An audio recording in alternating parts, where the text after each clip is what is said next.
That's the doorbell at Jimmy's house. Now, when you come to my house, my doorbell sounds like this. Hey, you're listening to the People's Radio United Monthly Show. I'm Tim Best Buds. I'm here with St. Louis Gell and Nolan Hack and Steve Shagwell, and Top 100 will be in a little later on. How you guys doing today? I'm good. Thanks for having me on, Tim, as always. Good as well. Thank you. Cool. So, I guess let's go through what everyone's working on real quick. You want to start, Steve? I know you got something coming up. iFoughtTheLaw.info. Tomorrow, I am interviewing Andrew Henderson, the president of Minnesota Cop Watch.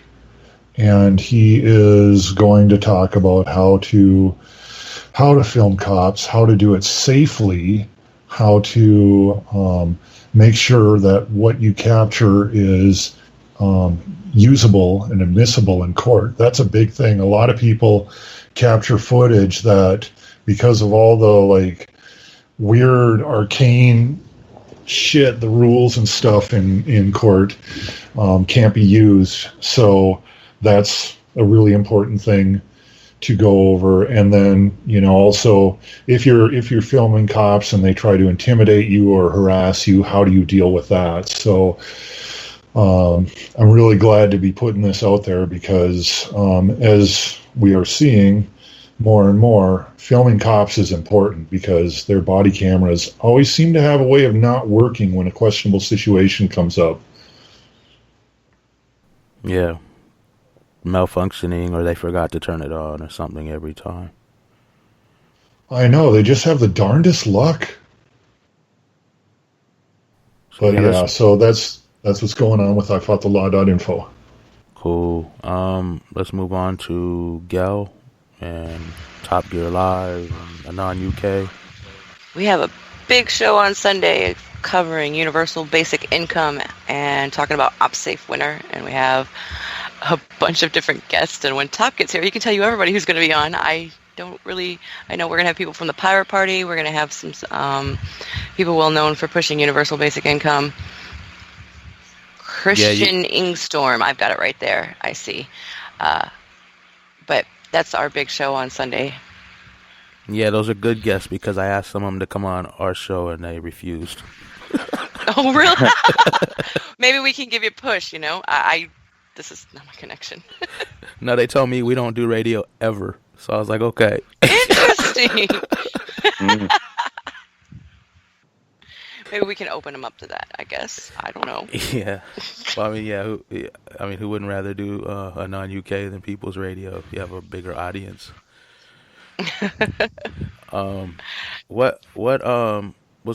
Anything else? Or we can move on to Nolan? You can move on to Nolan. I'm not good at promoting anything. I just don't do it very well. Okay. What are you working on lately, Nolan? Anything?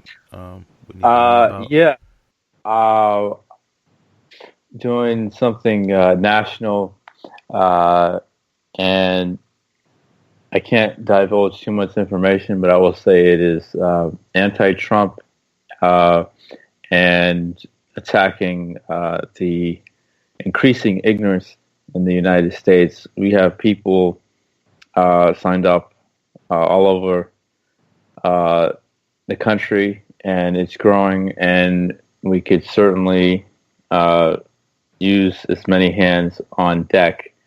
And if you are interested, you can email me at nolanawhack. nolanawhack@gmail.com, nolanawhack@gmail.com. It'll be going on this fall around the country. Yeah, you talked about that last time you were on here too. Sounds like it's going to be something really big that can't be talked about yet. Exactly. Yeah, as far as me, I just did my non-objective opinion about Matt DeHart with his mother Leanne and Anand Josiah of the WIDA Coalition. I think that show went really well.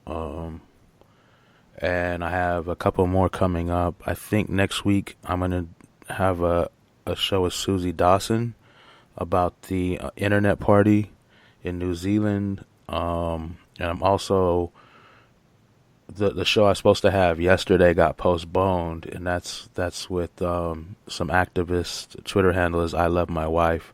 It's a family who kind of relentlessly fights injustice and keeps the victims of police brutality names alive on They are social amazing. media. Yeah, okay, yeah. Just want to give a shout out there. Yeah, absolutely amazing. So yeah, I'm gonna talk to them. So that should be another really, really good show coming up next week, hopefully.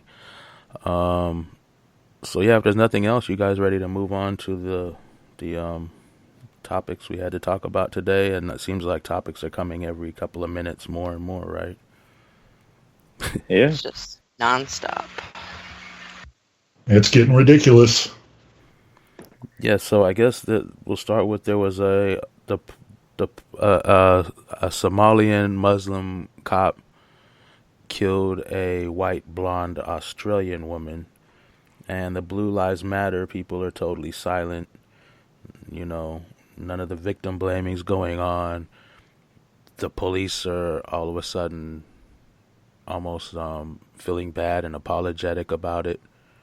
Something you never see with the hundreds and thousands of other victims of police brutality that are unarmed and killed unjustly.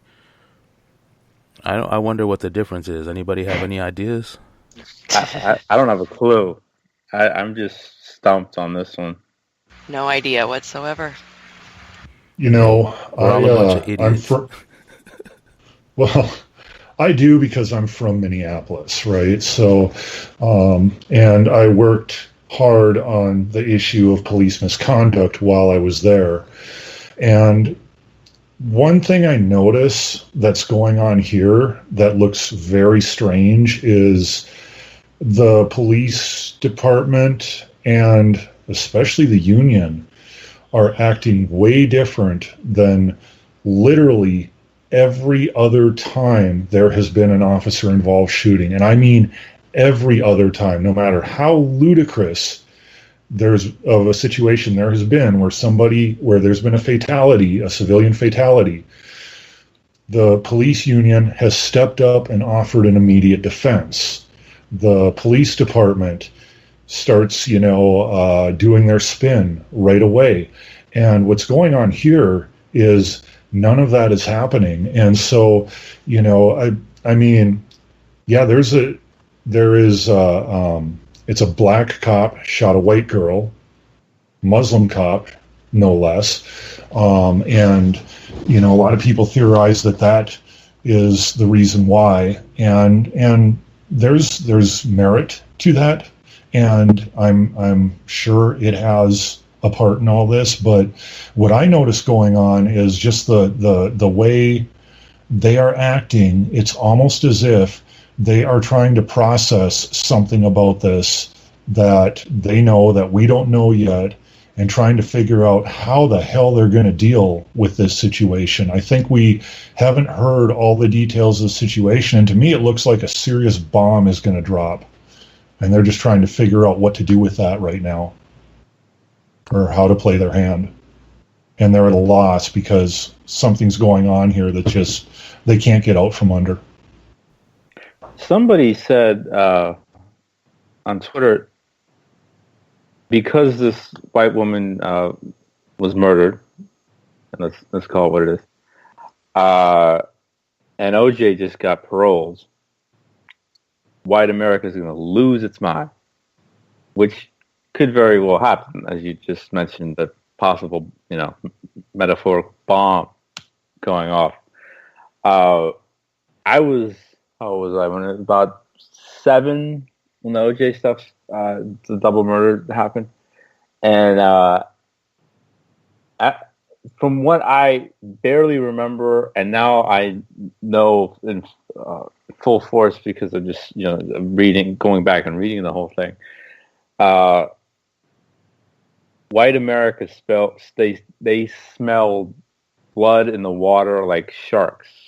They saw a black dude killed 2 white people, and they get him now.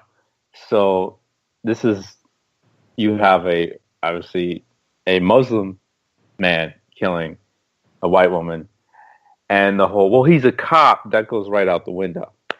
So that delusion of inclusion that black folks sometimes feel, that if we get into a certain area of life and work our way up, we're not really black anymore. Like OJ would say, I'm not black, I'm OJ.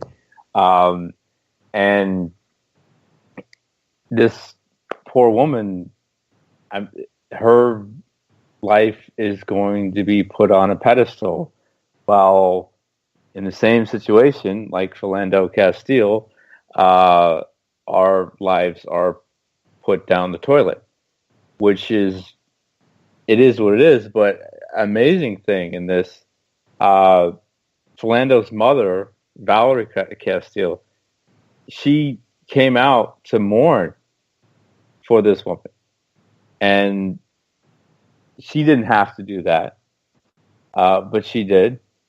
And just this, if I can pronounce the name correctly, Justine Demond.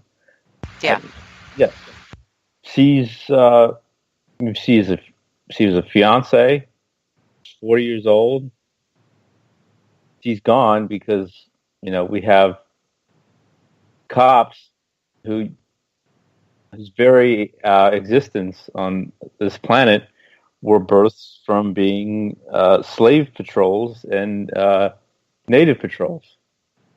And until we get rid of the police, which is obviously a big well-to-do, it's going to keep happening. I mean, this is collateral damage of white supremacy in action right here with Demont. I agree with you 100%. I mean, the racial dynamic is, I think it's the biggest part in all of the problems we're having with police brutality. And I agree with you 100%. And I know there's definitely in the Blue Lives Matter supporters, I think race has a lot to do with this.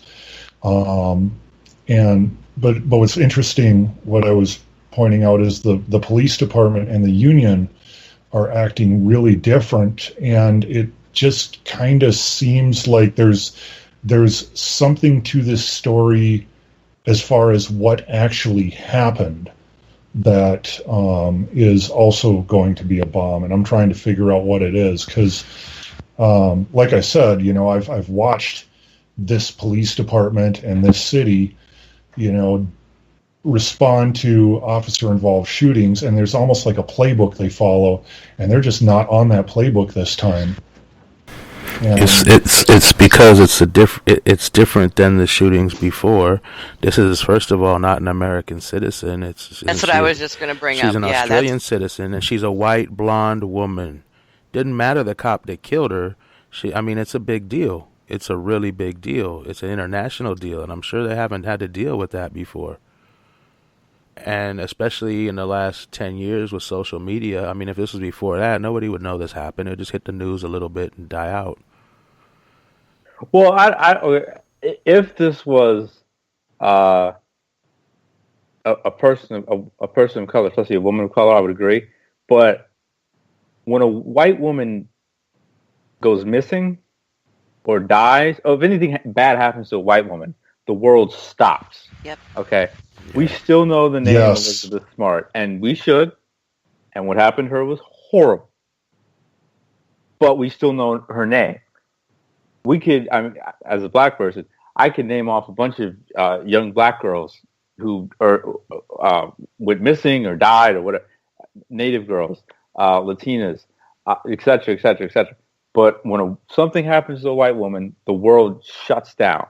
And that goes, you can go all the way back to Woodrow Wilson's administration when A Birth of a Nation came out, the Klan movie. And the white woman was something to protect. And, of course, my folks were the demonic people trying to, kill and or rape them. But that's just how white women are looked at.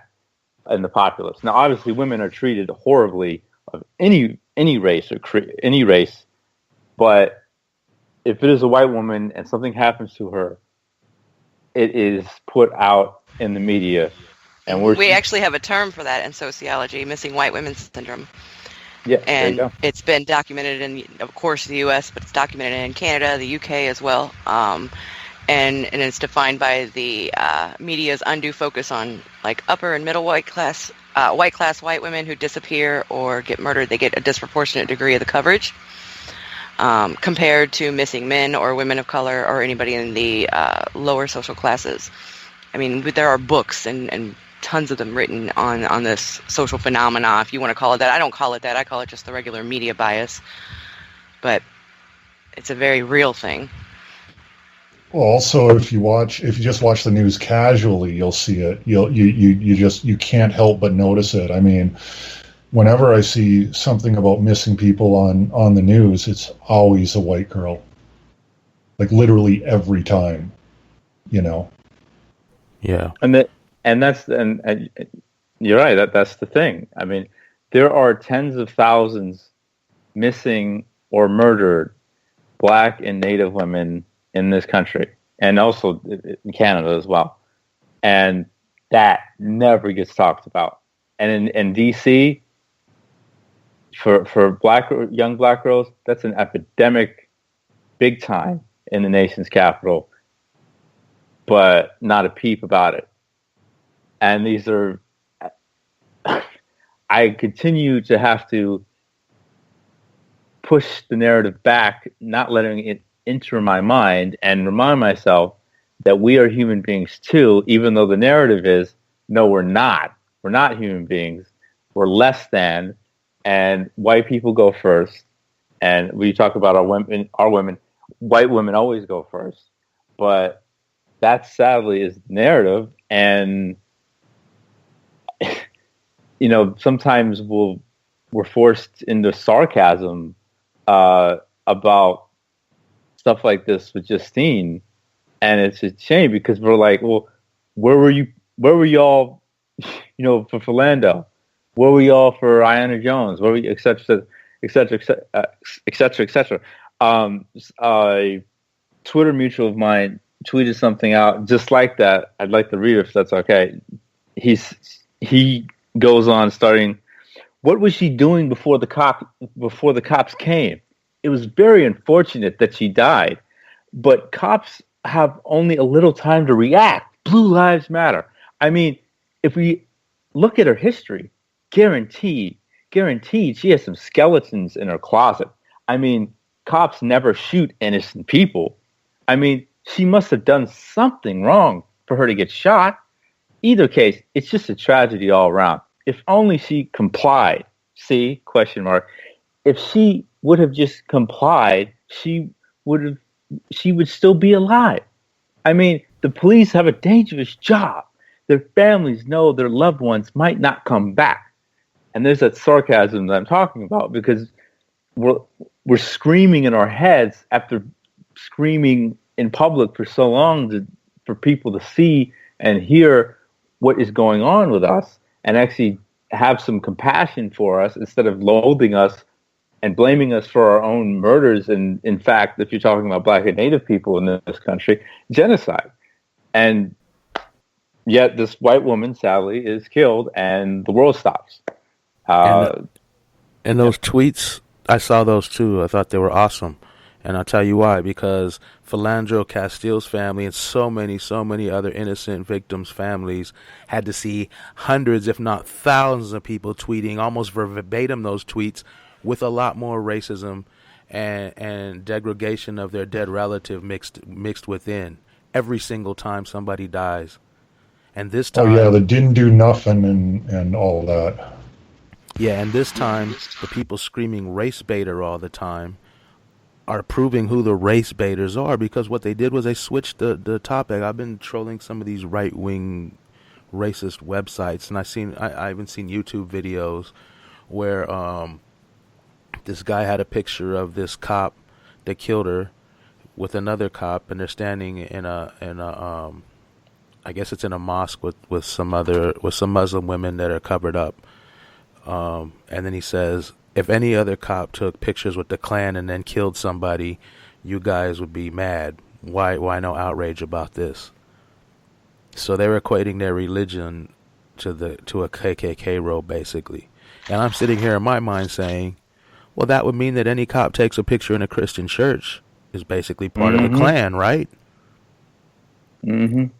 So yeah, these people, it never fails. They're always out there when a black victim dies, unarmed, a pillar of the community, whatever. Sandra Bland, anything. Yeah, you know, all the racial slurs, and on top of that, they did something. They should have complied. You can't comply more than Philandro Castile did. Many of these people, you know, Tamir Rice, what did he do? He was standing on the corner, a little kid playing with a toy gun, and gets blown away before no freeze, no stop, no halt, no drop the gun, just blah, blah, blah, blah, blah. It's disgusting. That's a kid. And now this woman dies, and this guy was right to do that, because it shows these people how all these people's families and relatives and loved ones and people who care about this feel when they start slamming these victims every single time. But not one of them did it to this. I'm glad he put those tweets out, Nolan. I thought they were awesome. Along with I don't fault you at all for sarcasm and anger. I mean, I've watched how this has been playing out for years, and you know what black people have been trying to say, and how they've just been blown off and mocked and ridiculed for saying it, and you know it's totally no. You don't need to. You don't need to feel bad about some sarcasm and some anger. I mean, it's rightfully placed. I'm going through. I just typed in hashtag MMIW into Twitter. For those of you who don't know, it stands for Missing and Murdered Indigenous Women, and I'm just seeing women and girls who have died. Or are still missing. One who's missing right now, who's 26 years old, is Kat Ariel Begay. Kaczynski is her full first name, Kaczynski Ariel Begay. And that's in Arizona. I'm in California, so that's kind of right next door. And if my sister, I have two sisters, one of them's about 26. If she went missing, I'd lose my mind. Yet this woman, I've seen anything in the news about her. She's a human being. I haven't heard that not that it matters, but I haven't heard her committing any crimes. But does Miss Begay matter to anybody at all? No. Yeah. I just know that, yeah, I mean, there's hundreds of missing, murdered indigenous women. I see Del Schilling tweets them out daily. Thousands. Yeah.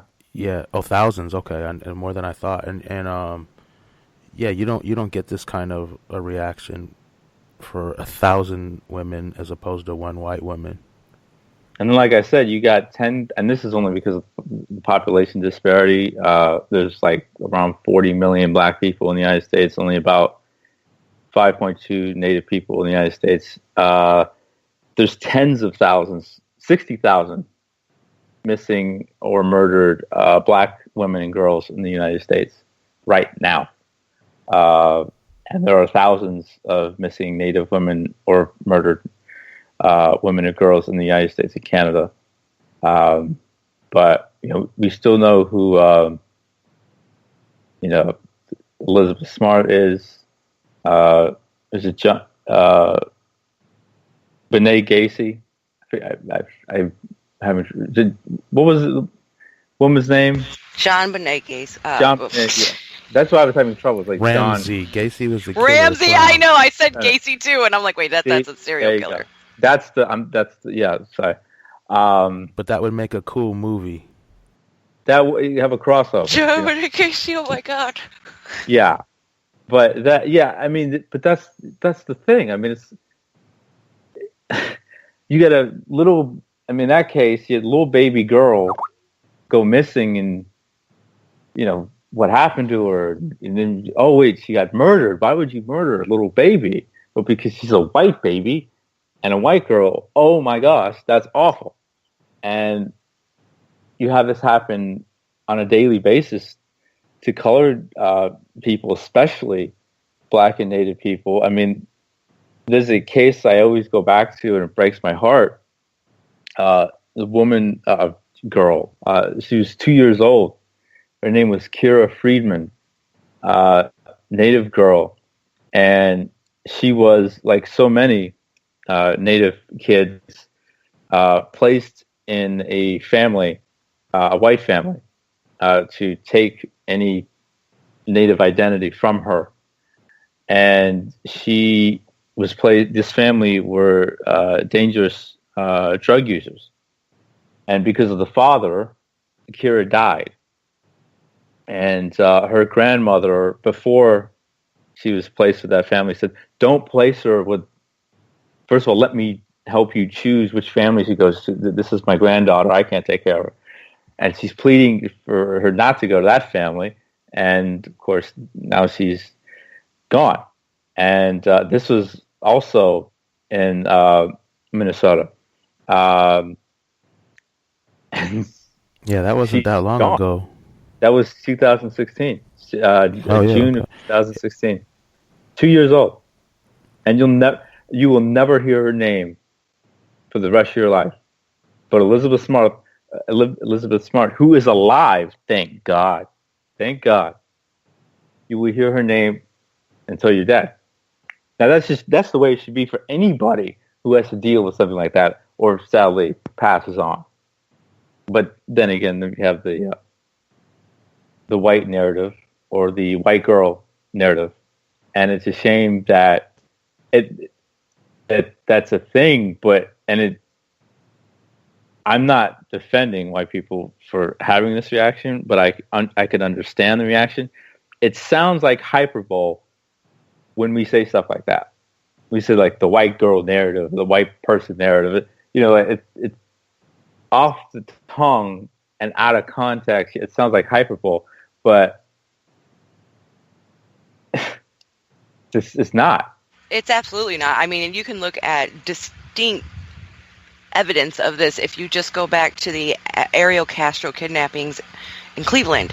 And you had 3 girls who had been kidnapped for almost a decade when they were found alive. And anybody, when they see their faces, usually you're going to see Amanda Berry, who was the white blonde that had been kidnapped. But Gina DeJesus her face is never in the media, is never even discussed as being one of those women who had been kidnapped and survived as well. And it's right there in just one specific incident where you can see where one victim gets all of the media attention, white, blonde. Michelle Knight got a little bit of attention, but the Gina DeJesus didn't get anything, none. Yeah, and again, these are all human beings. Michelle Knight, Amanda Berry, Gina, they're all humans. None of them were dogs. They weren't aliens. They weren't scorpions. They were human beings, and they were treated in the worst ways imaginable. Like if you read the testimonies and the evidence in that case, it'll make you want to rip your eyeballs out. But because one girl is white, that's, like you said, that's who we're placing out front, and we'll rarely, if ever, talk about the other 2 because they're not white. And that's, it gets, I shouldn't say gets tiring, it's already tiring to continue to see our lives not matter. And I was in a Chili's last week in Orange County, California. Orange County, sometimes I forget how racist it is because it's like there's Disneyland and the Anaheim Angels and the Anaheim Ducks. It's a fun place. And a bunch of Nazis. Exactly. And ironically, I did see a neo-Nazi couple as I was visiting my dad's, and I was about to enter the hospital, and they walked right past me, and I could tell because they had like a Nazi soldier painted on the shirt. I was like, oh, okay, I know who you are. But at this Chili's, I see a couple couples or groups of people at tables with, either pro-America or pro-cop, this, that, and the other thing. And I'm just sitting there like, geez, I just went to have dinner with my family. I don't want to feel uncomfortable right now, So that it's just a shame that this continues to be a thing, and then if you go back to Demond, I think looking at how this country works, and especially Western society and white society, looking how this thing was set up centuries ago. Yes, colored people, especially colored women, bear the brunt of this. But if you're poor, if you're sick, if you're just unlucky, some horrible stuff can happen to you, like Demond. And she was Australian. And again, collateral damage of white supremacy, because the cops are so messed up, because they are so evil, because even if you get that 1 in 100 good cop, he's not going to be able to stay on the force, because once he tries to be a good cop, he'll get fired for doing so, and he get blackballed to go to any other police department to find work. So we talk about what to do and how to do it and what needs to be done. The end goal, at least in my mind, has to be getting the system and putting it in the trash and burning it and never seeing it again. Because that is why Justine Demond was killed. Right there. If cops weren't a thing, she'd still be alive.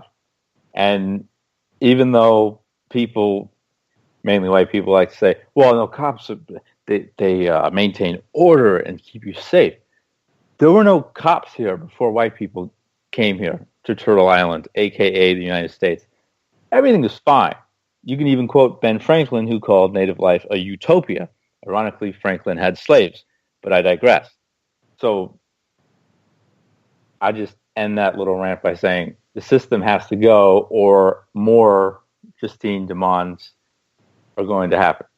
I mean, I don't even have to check. There's a site called Killed by Police. I'm sure somebody got killed today by the 679 is what we're at for the year. 1 already today. There you go. I agree with pretty much everything you said, but part of what Nolan says, I have to apologize to the audience for fake news. There's not 1 in 100 good cops. There's no good cops. I'm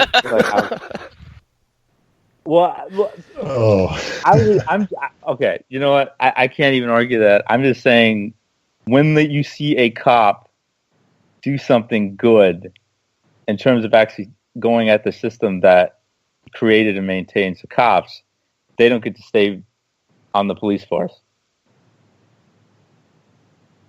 Because police officers are told to kill, not stun. That's Walter Scott right there. Shoot the guy in the legs. If he's such a criminal, shoot him in the legs. Give him a fair trial, and then let's see what happens. No, they're trying to kill him, and that's why Walter Scott died. Yeah, I was talking to Steve the other day, I think. I believe it was Steve. Maybe I'm wrong. But we were talking about these cops just shooting. Like, so many of these people have a knife in their hand when they get shot. So many people I see getting shot because they're holding a pretty small knife in most cases. It's not like a sword. It's like a knife, a little knife. And I mean, we both agreed that other countries deal with knives all day long and nobody gets shot. You know, these cops go out and they're trained to deal with it. Was that you I was talking to, Steve? Yeah. Yeah, and it's like, how come our cops can't get that same training to take down a person with a knife, with a taser, a baton, just wait it out, or you got shields or whatever they use at all the protests. They have so many different options other than pulling out a gun and blowing a guy with a knife away because he's 20 feet away from him and raises a knife in the air. That's just not done in other countries. And other countries have cops having to go out with knives all the time. It's just ridiculous. There's no excuse for how they act. Well, I would like to say a friend of mine, good friend of mine, the dude is incredible, Gabriel Black Elk. He's a Native activist, and his brother Paul Castaway 2 years ago was killed by the Denver police because he was holding a knife to his own neck because he had mental illness. And like so many of these stories, the colored person called the police. His mother, Lynn, called for help because her baby, Paul was a full-grown man, but I'm speaking in terms of motherhood. Her world, her child, her was in trouble. And the cops came and right on the front porch murdered him. The knife was not just being shown to the police. It was at his neck. And they killed him. That's another thing. There's so many times I heard these cops get called out for a suicide. Somebody's going to kill themselves, and the cops end up killing them. It's like, what kind of, why bother? Why not just stay in the office and let him do it himself? Yeah. No. I mean, why are you coming out to stop us to make sure he commits suicide? I mean, is that what happens when you say, oh, my son or my husband or my daughter or my wife is going to commit suicide? I need help. They're very suicidal right now. That's not a call to come and help them kill themselves. It's a call to get them some help and get them the help they need so they live. These pigs don't seem to understand this. It's maddening. Well, that's a societal issue as well with mental illness as a whole in the U.S. It's ignored. It's not talked about. It's not treated as much as it should be, and the police are definitely not trained to deal with it. Even though some of them, I should state, there are certain departments that do train more, or at least try to train on that. That's just the U.S. as a whole not wanting to talk about mental illness, and that all goes back way through history as well. But we can see it manifest onto the streets in about 1965. But that's a whole different lecture. I'm sorry. I think you're right. And I also think there's another factor here. I mean, I've as somebody who has some Axis 1 diagnoses and has had paramedics respond and cops, I've seen some cops who aren't this way, but some cops really hate people with mental illness. We had a situation in Minneapolis when I was working, against police brutality there. A mentally ill person was on a ladder, and the cops came and they talked to him, right? And they talked to him. They didn't shoot him. They didn't tase him or anything. They talked him off the ladder, right? Now that's awesome, right? Well, it would be, but the story doesn't end there. Once he was off the ladder, they sicked the dog on him. And the dog mauled him. Just mangled him. Like that happened in Minneapolis. And that to me says that wasn't bad training. That was, I want to do this to this person. And I'm guessing it was because he's mentally ill. Yeah, I posted a video that happened the other day, maybe a week ago, online on my Twitter. It was these two pigs rolled up at a park, saw some homeless guy. The park, there's nobody in the park. He wasn't bothering anybody. He was laying in this little area inside of where there's some benches, and it was covered up. And it was him and his dog with a sleeping bag. And these cops start throwing trash out of the garbage can at him, like bottles and stuff. And then eventually they're standing on the tables over and poking them with their batons, and they're laughing. And then once they notice the camera, because the guy was standing in the park in the dark way back, and one of the cops noticed the camera, all of a sudden everything changed. But they were still acting really weird and just demeaning the poor guy. It's like, let him sleep. What's he doing wrong? Yep. Last Friday I posted a video. Sad, there's just so many of them, right? Of a Georgia police officer who got filmed beating a homeless woman after she asked him for money, and he beat the hell out of her with a baton.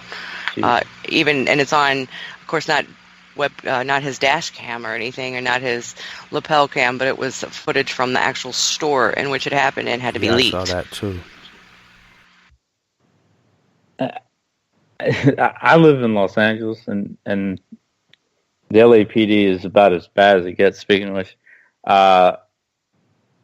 they only require 188 hours of de-escalation training. 188 hours of de-escalation training. Social workers require 5,200 hours of de-escalation training. So that kind of shows you how poorly trained these cops are to deal with mental illness, and two, that's on purpose also. I mean, these are American cops we're talking about. This is what it is. Well,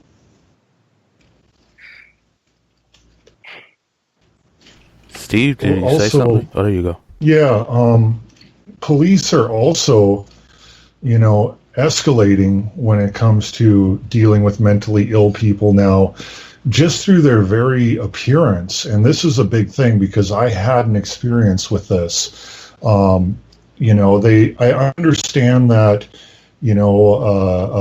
cops want to wear bulletproof vests, but there's two kinds of bulletproof vests. There's the bulletproof vest that looks like a vest, and then there's the bulletproof vest with all the tactical strips on it, and you've got, and it just, you look, when you're wearing that, you look like you're going to go kill somebody. Like, that's what you look like. You look like you're going to war. And when somebody's having a mental health crisis, that is like absolutely the worst thing they can see. Mm-hmm. That is going to make it worse. When I had one, the paramedics were called, and I was having a PTSD flashback episode. So what showed up? 2 cops, and one was a female cop who was dressed normal, and she was like trying to talk nice to me and stuff, but it didn't matter because the other cop was this big brute of a guy, fully tactical looking, and of course my trigger is police. And so this guy shows up looking like this, right?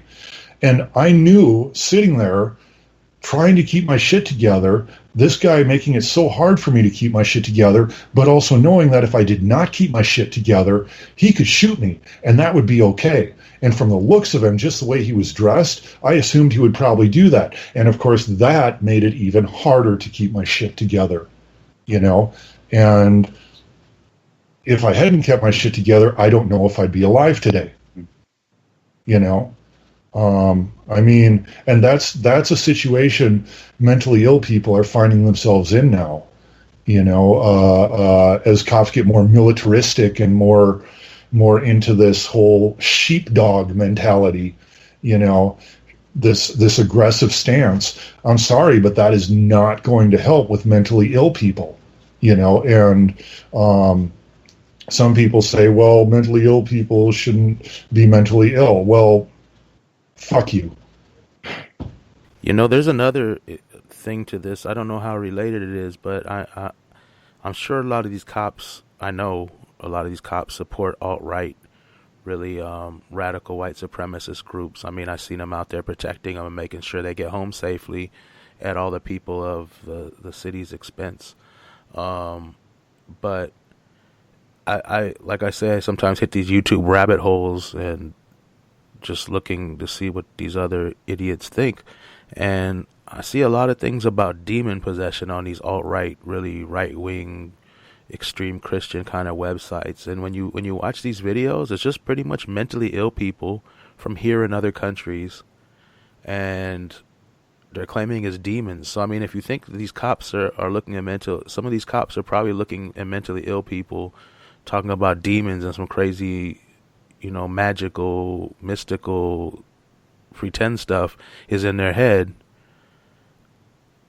And that's scary to think that, because you'd be amazed how many of these sites there are on YouTube and everywhere else. It's one of these Alex Jones kind of things, these conspiracy theorists. And so many of these videos are, beside the fake preachers, you know, taking demons out of people that come in or whatever, so many of these just mentally ill people doing odd things. And immediately in these people's mind, it goes to demon possession. Like, wow. In 2017, there's so many people, and these there's millions and hundreds of thousands of views on these videos. It's not like people aren't watching them, you know. Going back to like with the cops protecting the alt-right and white supremacists, I mean, that's not new. 10 years ago, in 2006, there was an FBI bulletin that detailed white nationalists and skinheads infiltrating police. We know that it exists. It's actually always existed, but in about 2010, they stopped originally investigating as they had been and trying to put together a way to combat that. And then in January of this year, I think right before the inauguration, they actually released another report after they had shown they'd spent the last 3 years quietly investigating the amount of white supremacists that are now in the police department. So, I mean, it was warned even as early as 2006. Again, I know it goes way before that, but the fact that it was warned, it was discussed, it was talked about, and then, of course, they had to do those same investigations again. Now, those investigations are no longer happening because Trump has defunded all investigations into white supremacy. It's not considered an extremist group anymore. Which is a whole nother fucking matter too. Excuse my language. But it doesn't surprise me that we see them out protecting the alt-right and you know, the KKK regularly. Well, I was just reading a quote from the lawyer of the DeMond family. I should say. Who's also Philando Castile's family's lawyer. Just want to bring that up. That just this is what makes it worse. This is what makes it worse. What you just said. Calls DeMond the most innocent victim ever. You're right. That makes it so much fucking worse. Yeah. My God. It's quite clear an improper use of deadly force on someone who it is impossible for me to conceive as a threat to anyone. I mean, she saves ducklings out of the sewer, for God's sakes. I don't know how that's even relevant, but all right. And Philando Castile fed children, remembered every one of their names every day and what they were supposed to do. But you're forgetting ducks are more important than black children. So that's maybe that's just what I'm being taught here by the American media and our lawyers. It's just absolutely. I have to laugh at it sometimes because if I don't, I will. Oh, absolutely, absolutely. I posted in the chat just a minute ago. It's like you guys were eavesdropping on my lecture yesterday in class because the entire lecture was on media representation of minority groups, specifically how black men are criminalized, and then looking at the difference in, you know, if a black victim, when there is a black victim, they'll go through and try to find any kind of history of violence or, you know, being arrested or anything along those lines, whereas white suspects, even in mass shootings, they're always called brilliant or a loner. And I have all these, you know, pictures showing the differences. And, you know, similarly to the riot versus rowdy debate, or not even a debate, just the fact that it occurs, or looting versus finding. And I show them pictures all the way back, you know, from Katrina and the screenshots of just how the media portrays this, and it always blows their mind, of course. Well, I should say my white students. Also, don't forget mugshots over. Whoa, there's a British person here. Hello. Top. Hello. Who was very loud just there. I had to jump in there because I just wanted to mention that it's always mugshots over college yearbook shots. Exactly, yeah, and that's, I mean, I used that yesterday as well because I said, you know, James Holmes, after he shot up the Batman premiere that injured over 70 and killed 12, they had his senior year in high school's yearbook shot talking about how brilliant he was. Now, he was already a graduate student, so he was 24 or 25 when this occurred. With Dylan Roof, they showed a fucking picture from when he was like 12. Mm-hmm. But when it came to like Mike Brown and even the issue we brought up, the case of the issue with Trayvon Martin and the photoshopping guns into his hands, that one of the major major news media sites, I'm not going to say they did it. It's probably similar to something that was done on Reddit or something and then they grabbed a hold of, but that they plastered all over the place and had to give an apology for that afterwards. But it's very, very common, and it's that goes all the way back to what we were talking about, or what actually Nolan was discussing. I mean, it goes back to Birth of a Nation. It goes back to the very first media portrayal of specifically black men as violent. Birth of a Nation has the scene of like a white woman jumping to her death so she won't be raped by a black man, of course, a person in blackface at that point. But it's very much embedded. And it's an implicit bias that whether or not people realize it gets embedded subconsciously in our minds, and we're socialized into it. And when I say we, I mean as a society. Of course, it's not going to be every single individual. But most people don't realize that about 50% of white people in the United States never come in contact with somebody who's not white. We're still incredibly segregated. And especially like I live in St. Louis, a very, diverse area. Los Angeles is pretty diverse. Some of the inner cities, Minneapolis is diverse, but most of the country isn't. And so all they're getting, all these ideas they have, the reason they stand by the cops 24/7 is because they're through propaganda. All they see is what's on TV. And so all they get is this negative viewpoint. And it just continues to lead into this vicious circle or cycle, depending on which way you want to go, as to why this occurs. And this goes with those that become police officers as well. Of course, you've got that bias that's put into them, that then you put on top of that the fearful you're going to die no matter what, everybody's out to kill you training they get, and they do get that, then it just, it leads to where we're at today. Well, yeah. To add on to your point, this is about 240 million white people, it's over 200 million white people in the United States. 75% of them do not have non-white friends. Mm-hmm. That's 3/4. And a lot of that has to do is because of where they live. I mean, that plays a big part in who they come in contact with.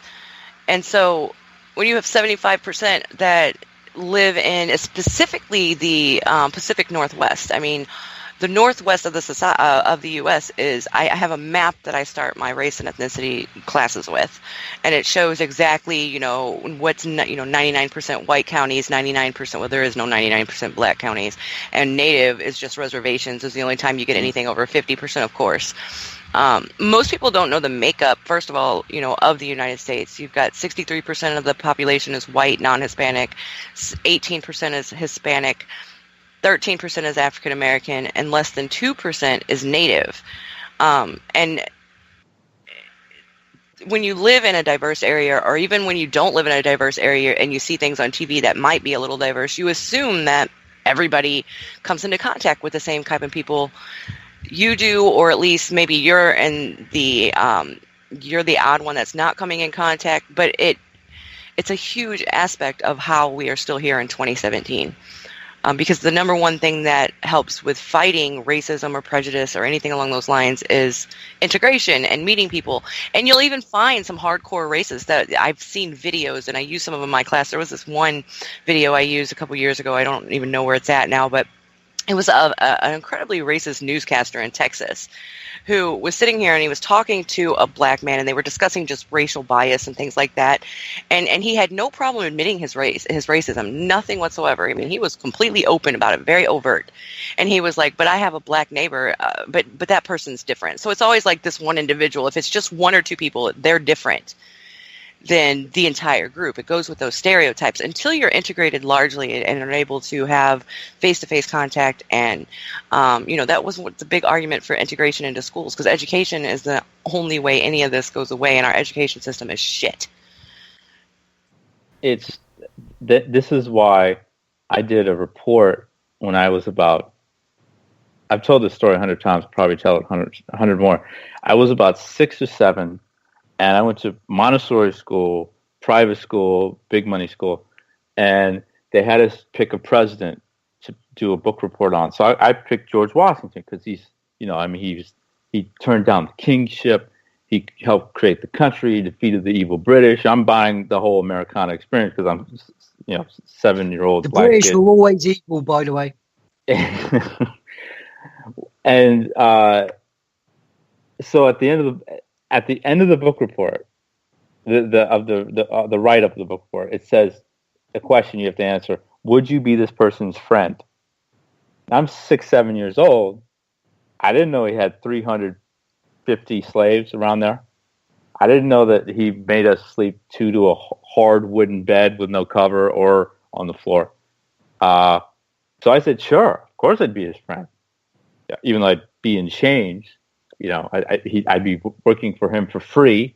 And you have Texas, no mention of the KKK, Jim Crow. The Civil War was fought over states' rights, not slavery. This is what they teach in Texas. They for the longest time, forever, they never teach the real history of how this country was created.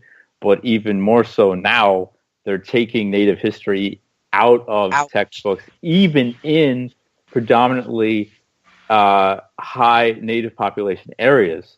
Same thing with like Hispanic. Yeah. So this is how, people want to throw out the cause and effect and like, what is it? What is it? This is it right here. Exactly. Right here. You've got the 2010 school book controversy in Texas, which then led to a controversy throughout the whole country because Texas is so large. And exactly what you were explaining there. I mean, a lot of the states that did use the history books from Texas had to move on to new history books or different ones because they took out so much. They took out Thomas Jefferson from their history book because they said that he didn't promote American exceptionalism. If you just look up the Texas school book controversy 2010, it's all there. There's a... Oh. Really? I would say he promoted it in. Well, what it was either, was it Jefferson or Franklin? Whoever said, whoever came up with the term church and state, that's who got taken out of their history books. And it's still taken out to this day. And that's been 7 years. I'll actually get you the link to that. It's an amazing, it just drives you nuts, though, when you look into it. But then you have to understand, these kids are now getting ready to hit college age, or at least gone through the last 7 years of education if they're hitting college now. And now... just hope they don't come into my class from Texas because that's going to be rough. But my students, even here, you never learn about Native history. Thanksgiving was all happy-go-lucky. Mm-hmm. And then it never fails that in the fall semester, Thanksgiving falls right when I'm doing my race chapter. And then I tell them the true story of Thanksgiving right before they go on break. So, they tell me I'm a downer, but that's sorry, you're going to learn the truth in here.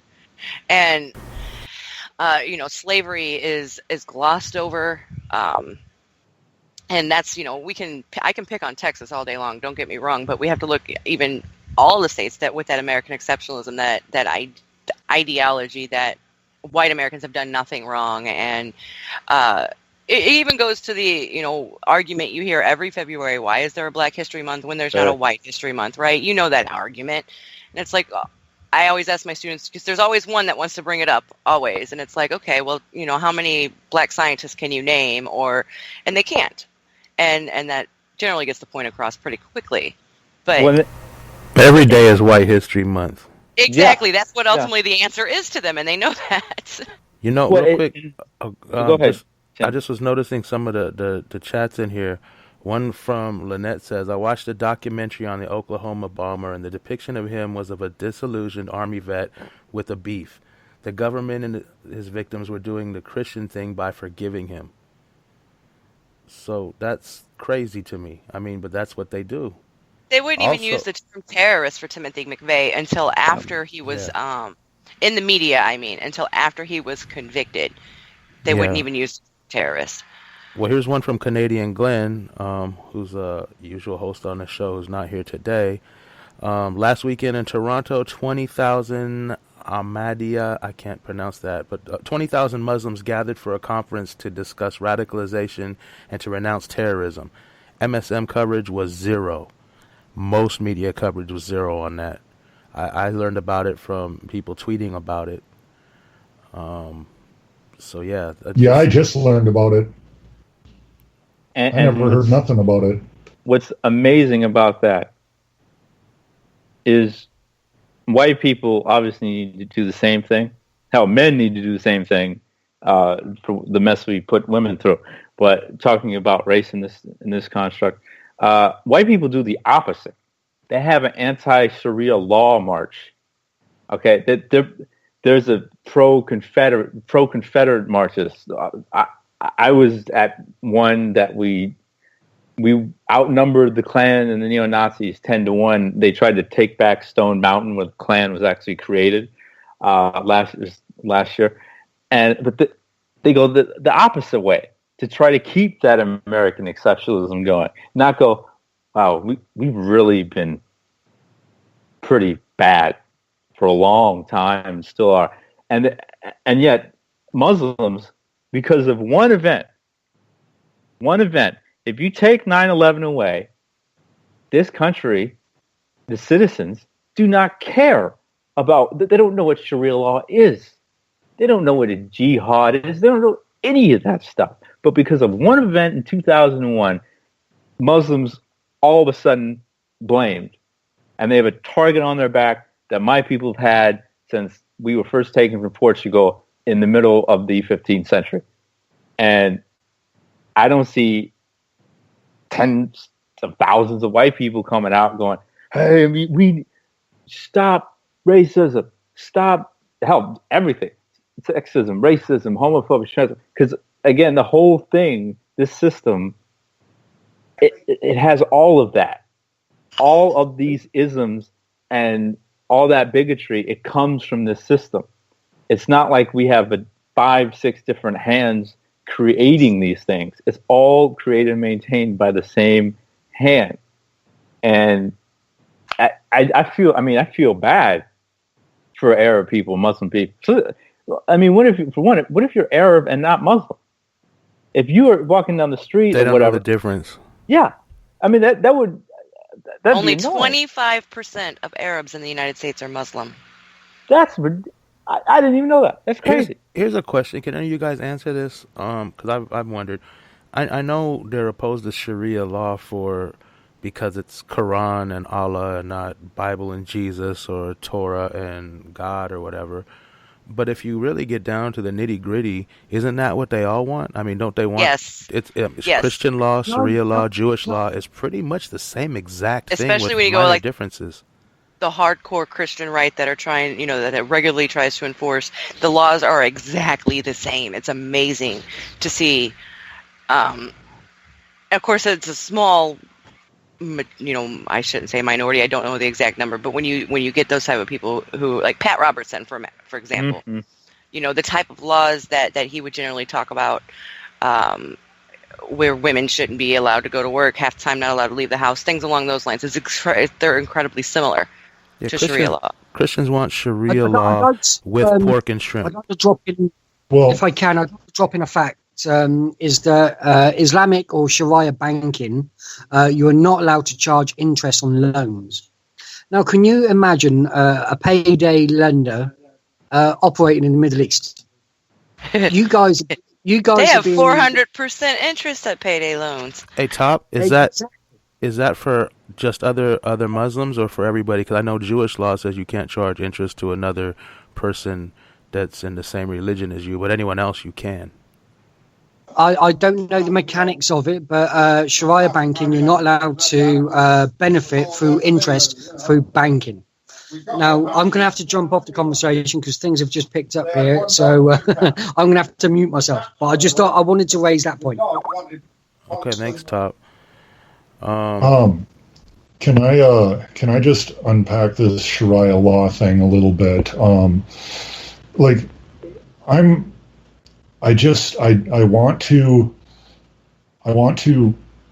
want to punch somebody not because I hate them, but because I want to knock sense into them when they talk about this, threat of Sharia law. Because if you look at Congress, where laws start, not a single lawmaker on either side of the aisle has any interest whatsoever in anything that is Sharia law. They have not even brought it up.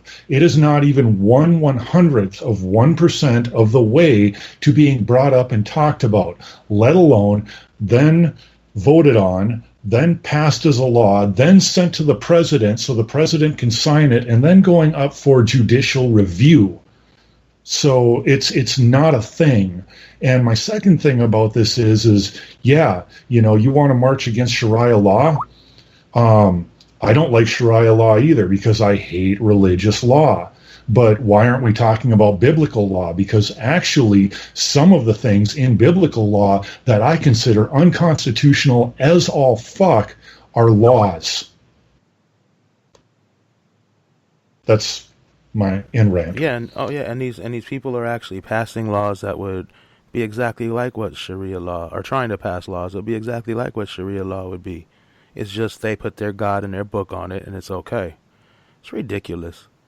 But you guys, let's we got a couple other things to talk about, and we got new things coming up. I know Gail and me both wanted to discuss quickly the fact that both parties are trying to work together to make it illegal to criticize Israeli government or support BDS. And I tweeted about that today. I said that's a slippery slope. When you start making it illegal for people to speak about a foreign government, it makes it really, really easy for you to make it illegal for people to speak up against their own government. So I don't know. Anyone else have any thoughts on this? Yeah, I do. First Amendment, motherfuckers. You know, right. I'll say whatever the hell I want, and I'll boycott whoever the fuck I want.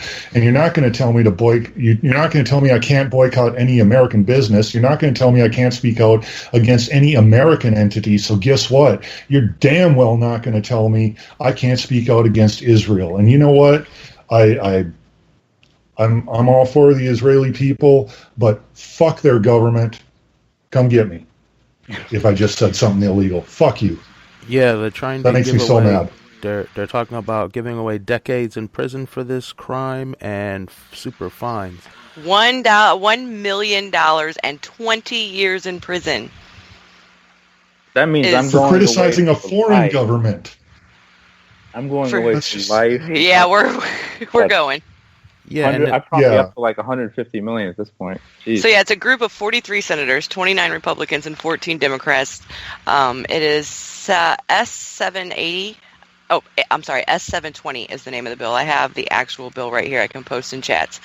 And let's see, it says 29 Republicans and 14 Democrats want to implement a law that would make it a felony for Americans to support the international boycott against Israel, which was launched in protest of that country's decades-old occupation of Palestine.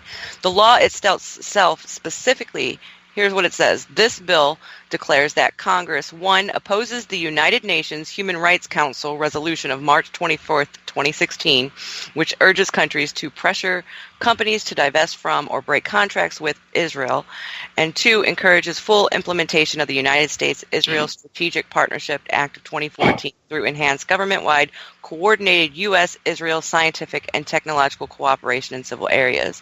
I'm not going to read through all of it, but it does go into where this came from. This came from AIPAC, AIPAC, American Israel Public Affairs Committee.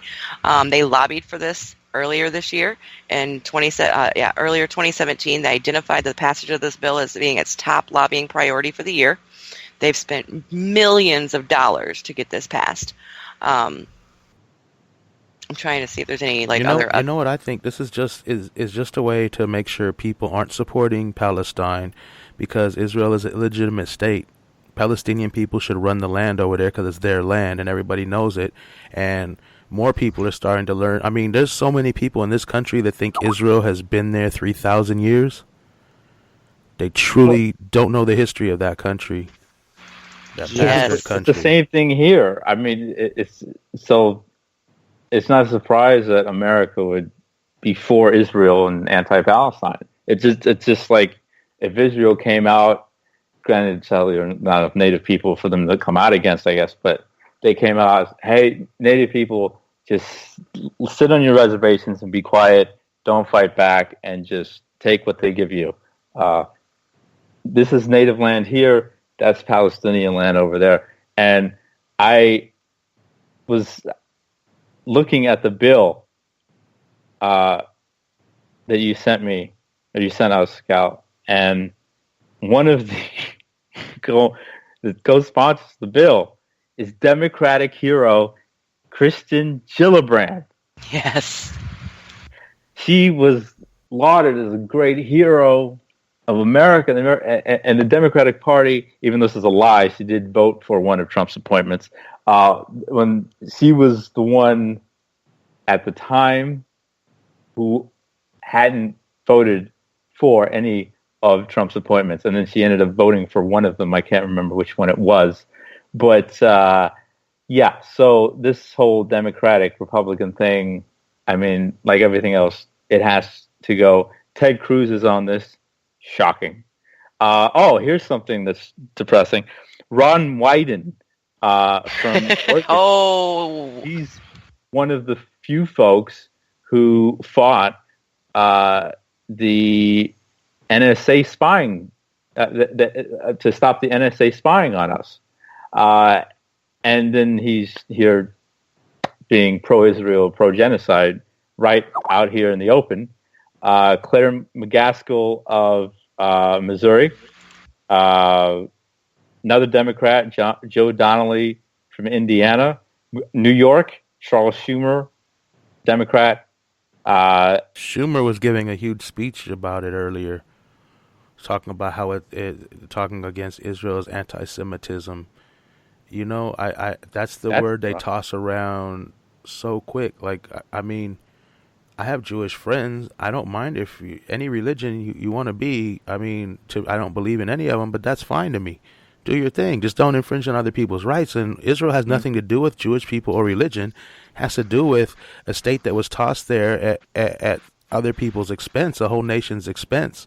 And these people are in a concentration camp. And apartheid is happening, and that's not acceptable anywhere, no matter who's doing it.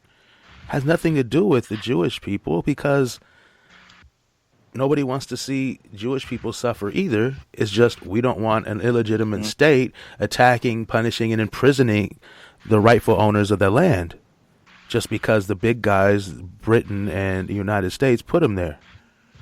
I just posted the House version of this. I didn't know there was a House version of this. 63 Democrats and 174 Republicans. Among those Democrats, Adam Schiff, who is heading up the entire the House committee on the Trump-Russia stuff. So he's seen as like a Democratic hero as well. Also, Jason Shevitz is not even a fucking House member anymore. He works for Fox now as of July 1st. But that's Republican. But still, it's interesting to go through here. ACLU is fighting this, just so you know. I'll get you that. They sent a letter. Before, I'll say it again. The Democrats do not care about you, your rights, or anything. They just want to be in power so they could do to us what the Republicans are doing in a little bit nicer way. Pretty much.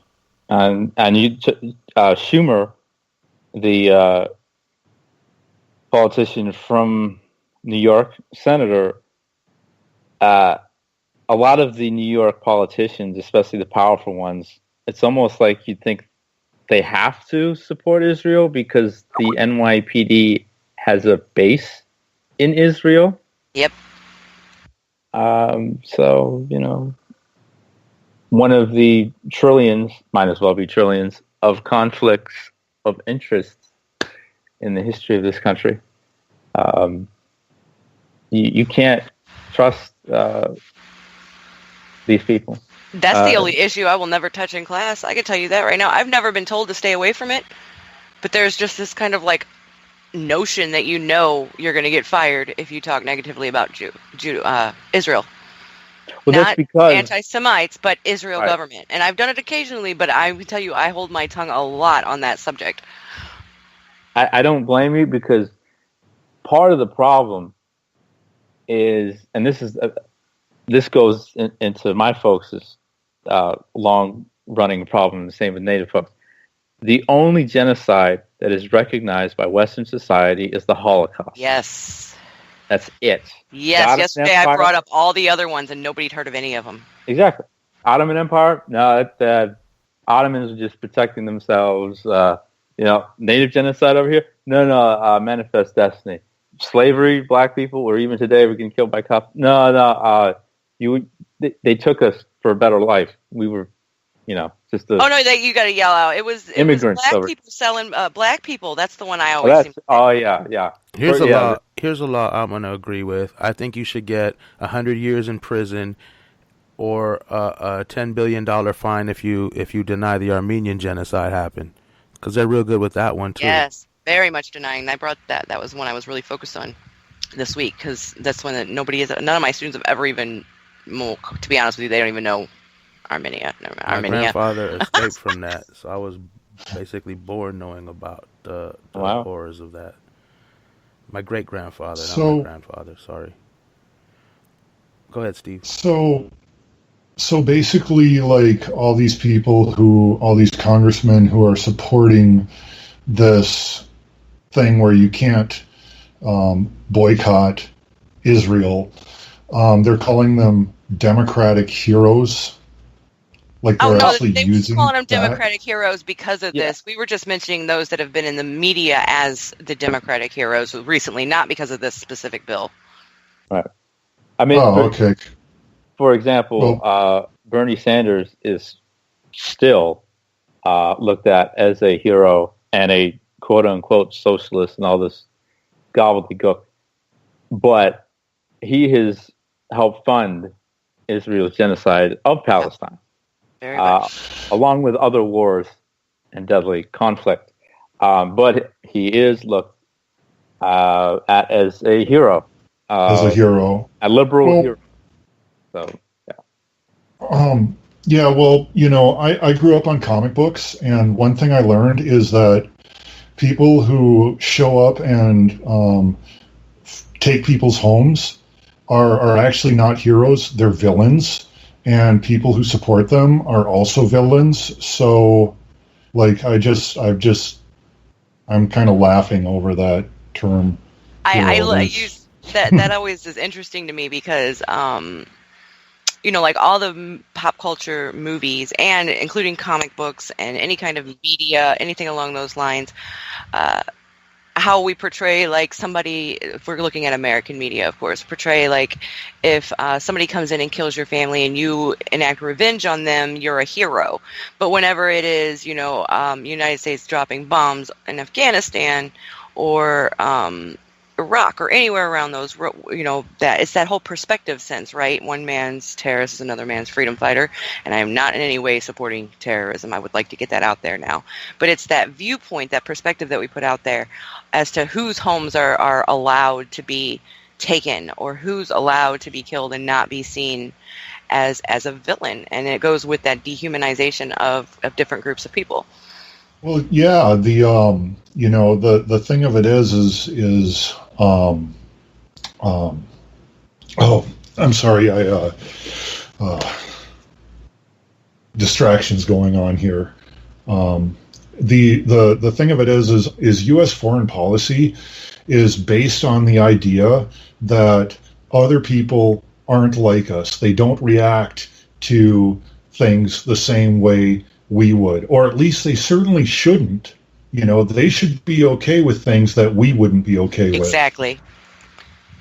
And also based on the fact that what works in America is going to work other places and immediately, like democracy in Iraq or,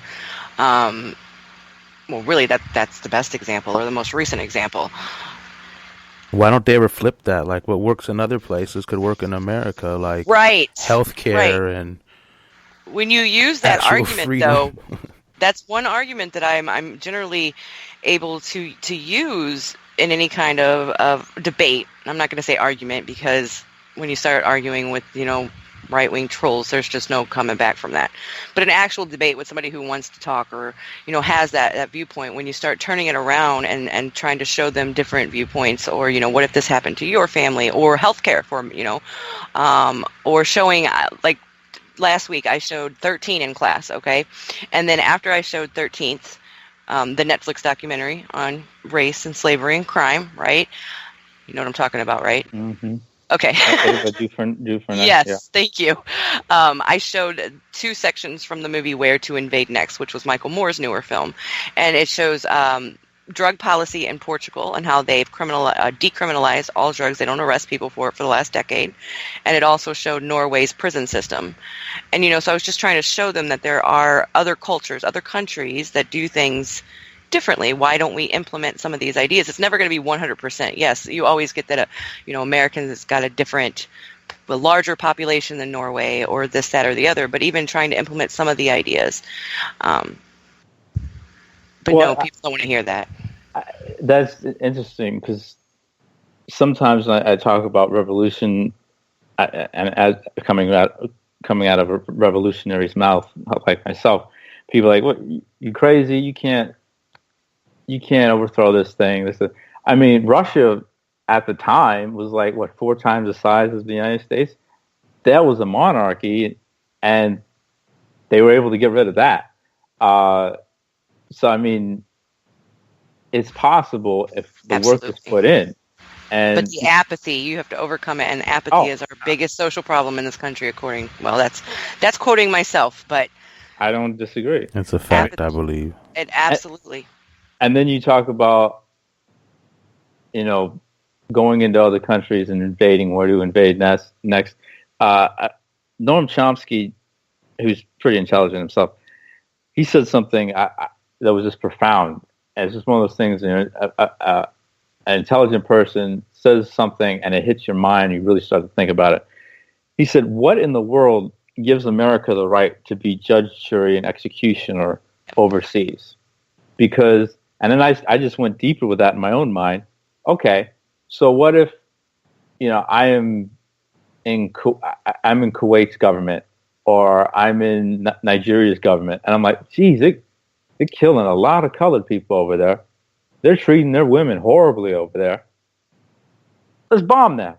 Let's make them stop. So if they shoot a drone and miss Congress and they hit a nearby school in D.C., well, that's okay, because they're just trying to collateral damage. It's collateral damage. You don't hear any pro-American people going when you have 45 kids killed by a drone. It's like, oh, I mean, they're just we're trying to implement democracy. It's the war on terror.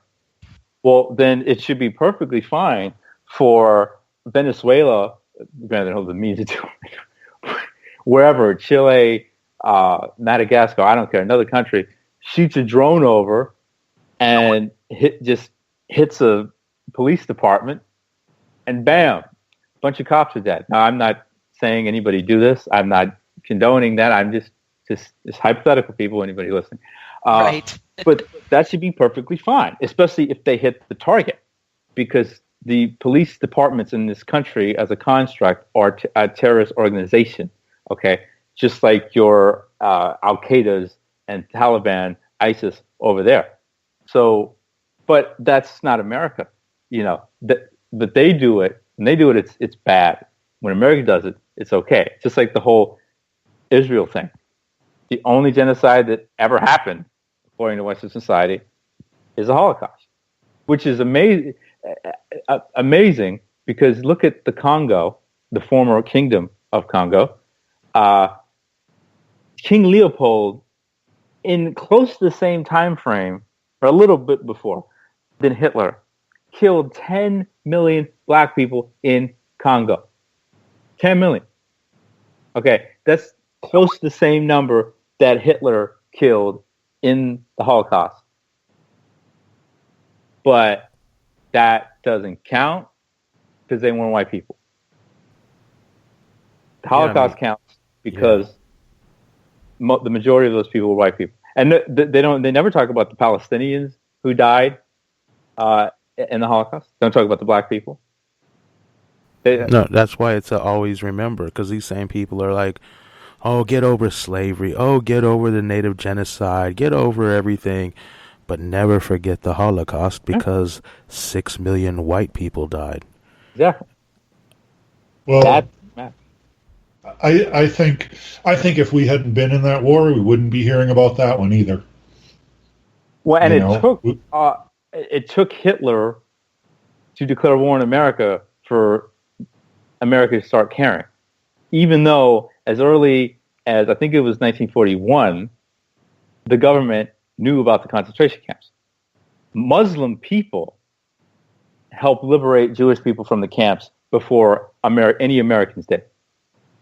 You never hear about any. None of those Muslim people get any medals or any hero worship, but we always see the images and the videos of the white soldiers, either Russian or American, coming into the camps, helping these disheveled people who've lost so much weight and such poor condition out of the camps and getting them some food.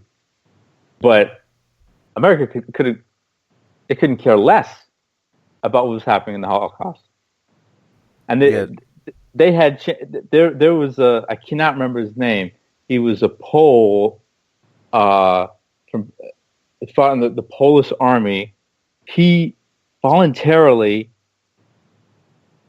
got himself arrested to go to Auschwitz, and then escaped. And what he was trying to do with the Allies is like, hey, let's liberate this camp. This stuff's going on here. It's horrible. He goes all the way to the UK. They won't listen to him. And sadly, what ended up happening to him, he was murdered by the Poland government for saying he was a German collaborator, which, if you read up on that, that's completely not true and tragic end to that story. But the point being, America only cares about if it's helping America. If it's helping America, then that's great. Yeah, a long time ago, being a fascist was a bad thing in this country for the younger people who may not know that, because now being an anti-fascist is being labeled almost with terrorism. Mm-hmm. And right before World War II, there was a large section of pro-German Americans. At that time, that meant pro-Nazi, pro-fascist Americans. Henry Ford. This shows you how messed up this country is. I don't know the numbers in terms of like who sells the most cars or who the most popular car company is, but the fact that Ford is named Ford to this day shows you how messed up the United States of America is. This man published anti-Jewish propaganda. He was friends with Adolf Hitler. He financed the Nazis. And yet people are driving around in his cars with his name on the back of their bumper. Yep. You might be surprised how many... And calling themselves patriots. Yeah, there was a large amount of pro-Nazis pre-World War II. I mean, we were turning... I just got back, so I don't know if you said any of this, but we were turning away... Literally just said that, yeah. Mm-hmm. Okay. Sorry. That was the turning away of the St. Louis, which came with, Jewish refugees, the same way we're turning away, Syrian refugees now. And I just wanted to draw that parallel. Yeah, and you might be surprised a lot more companies that are currently going other than Ford, like Procter & Gamble. A lot of others were Nazi sympathizers as well. Hugo Boss made the uniforms, the SS uniforms. Prescott Bush, George W.'s grandfather, big financier, huge financier of the Nazis. It just goes... That trail is miles and miles long. DuPont, so it's a long list. Long list. That's another thing that's not in history books.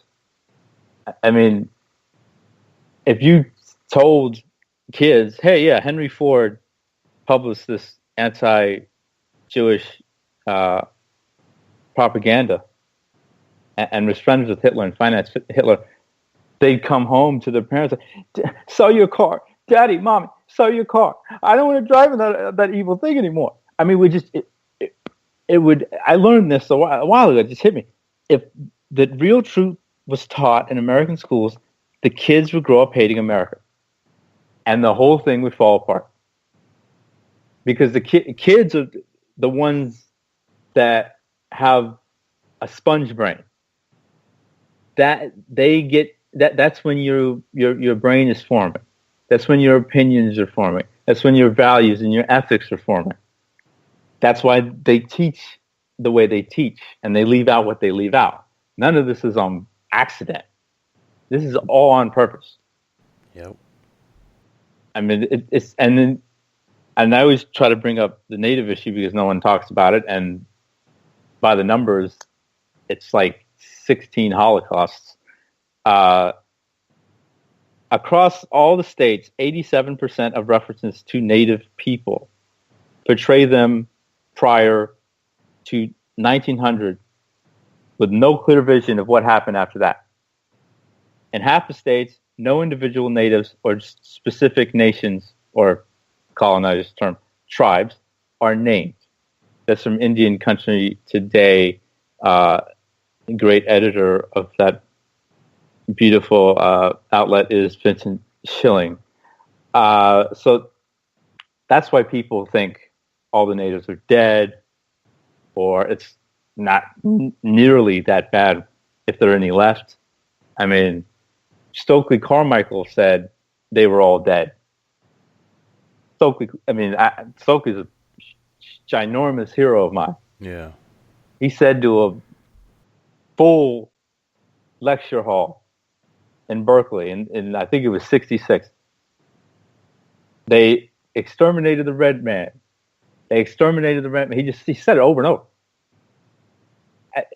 But again, we buy it because we don't have any other reference. We don't have any other point of reference. So we grow up thinking that FDR was this great man, or George Washington, or whatever. They did exterminate them. They just didn't exterminate them to extinction. So I don't think he was incorrect. Well, I have to remember the exact quote, but okay. Yeah. But my only point is this. Okay, I'll just say this really quick. Malcolm X said something. He said, "The most oppressed." I'm paraphrasing, but the most oppressed person on this earth is the black woman. Now, black women are oppressed like crazy.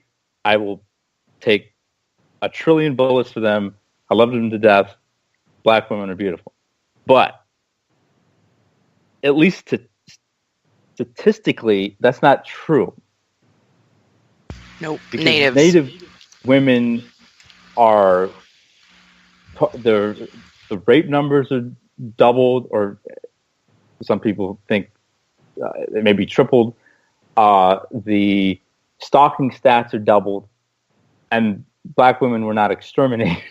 To what you were saying, Tim, they weren't mass murdered to this scale. And I'm not playing oppressive Olympics. I'm just saying stats. I mean, black women are in hell. They've been in hell for a long time. But that type of ignorance is what we get when we learn what we learn from the school system. And one way that we, I'm sorry. It's going to keep going until we jump out and go, hey, you can't teach us anymore. And we have to, I mean, it's like everything else with the cops, with Congress, whatever. We all have to come up and put our foot down. To piggyback off of what you're saying, though, one way that we measure social problems in any country is by looking at their life expectancy and the infant mortality rates. And African American women African American as a whole have an infant mortality rate 2.5 times greater than the white Americans, and Natives have an infant mortality rate 4 times greater than white Americans. And then if you look at life expectancy rate, Natives have a 10-year lower life expectancy rate than anybody else in the United States. Wow. And when we start looking at the actual statistics, now the reason is not, there's a lot of reasons, we have tried to erase this history, as you've already talked about. Another reason, though, a lot of people don't know is because the population, although larger now than it's been in almost a century at almost 2%, is still so low. Mm-hmm. And, then they have much less representation anywhere. The voices, there are hundreds of voices on Twitter or, that we can speak to now that are getting to, DAPL did a lot for that as well. No DAPL bringing attention to at least one Native issue, but bringing Natives back into the light. But it's not enough, and it's not even close. But it's something that's not discussed compared to all other groups in the U.S. And here's the quote, Tim, from Stokely. Death speech. Okay. The birth of this nation was conceived in the genocide of the red man. Genocide of the red man, In order for this country to come about, the honky had to completely exterminate the red man. And he did it. And he did it. And he did it. So if you're in that classroom or in that lecture hall, and Stokely was a genius. Yeah, I heard that quote. I've heard that quote before, actually. Yeah, that's true. Yeah. So if you're in that lecture hall, you go, dang, I thought there were some left. They're all gone. So, that he was taught a certain thing in school, and then he becomes an adult, and he's smarter than just 99.9% of the population, and he still says that. And then everybody in that audience and everyone who's listened to that speech to this day, including myself like 10 times, wait, is that true? Are they all gone? And then that feeds more ignorance. Yeah. And this goes back to what we're taught in school. I mean, school is so... What they do in school to our kids is so important, and it's so evil. It is so evil. I thought Malcolm X was a thug until I was 15. I actually sat down and read the autobiography of Malcolm X, and of course watched the movie with Denzel playing him. But that's what we're taught. I'm a young black kid who's half white, and I'm thinking in my brain, George Washington, Thomas Jefferson, Andrew Jackson. These are heroes. Yeah, Malcolm X and those weird Black Panthers I don't really know much about. They're all evil, even though I didn't even know at the time. Like Assata Shakur? Assata Shakur. Jake Tapper had to have a massive fit on Twitter 2 days ago because the Global Women's March Twitter account tweeted out, I think it might have been happy birthday to Assata Shakur, and Jake Tapper, he just flipped the fuck out on that, like, oh, she's a murderer, this, that, and the other. It's like, you have not looked into this, have you, at all? And I just want to piggyback on that. Okay, again, not condoning, I'm not, or advocating for this, but if one of us kills a cop, okay, if a Jewish person killed an SS officer during the Holocaust, you're going to get on him? The people of Germany that supported the Nazis would. Right. But I'm saying now. I mean, would you, looking back with your eyes through history, would you get on that Jewish person? No. But if a black person or native person or a Latino killed a police officer because I'm tired of this, we're humans, stop killing us, stop hurting us, stop raping our women, and bam, kills one of them. What is in the construct of that? What's so bad about that? I'm just saying. I never said there was. It's these other people. That I know. I'm saying that's what the populace. That's what the populace thinks. That's how police officers are heroic, and then the people who fight back against them through nonviolence, like myself, are villains. I mean. Yeah, have you ever noticed on the media when someone kills a cop, they're even more dangerous because they killed a cop? And I'm not ever worried about those people. I'm like, if they're not killing cops, I'm cool. I'm doubly safe because if they get cops, there's less people harassing me, and they're not looking for me or any citizens. They're just going after cops. Why are they so dangerous to us? Why are you even warning us? Who cares? They're not serial killers. How often you hear if they got away somehow, which they really do. Just look at Chris Dorner. Look at the history of the story with Chris Dorner, and remember the media frenzy that came about with it. And look how many people supported him. Mm-hmm. I just want to state that I think everybody should just stop killing everybody.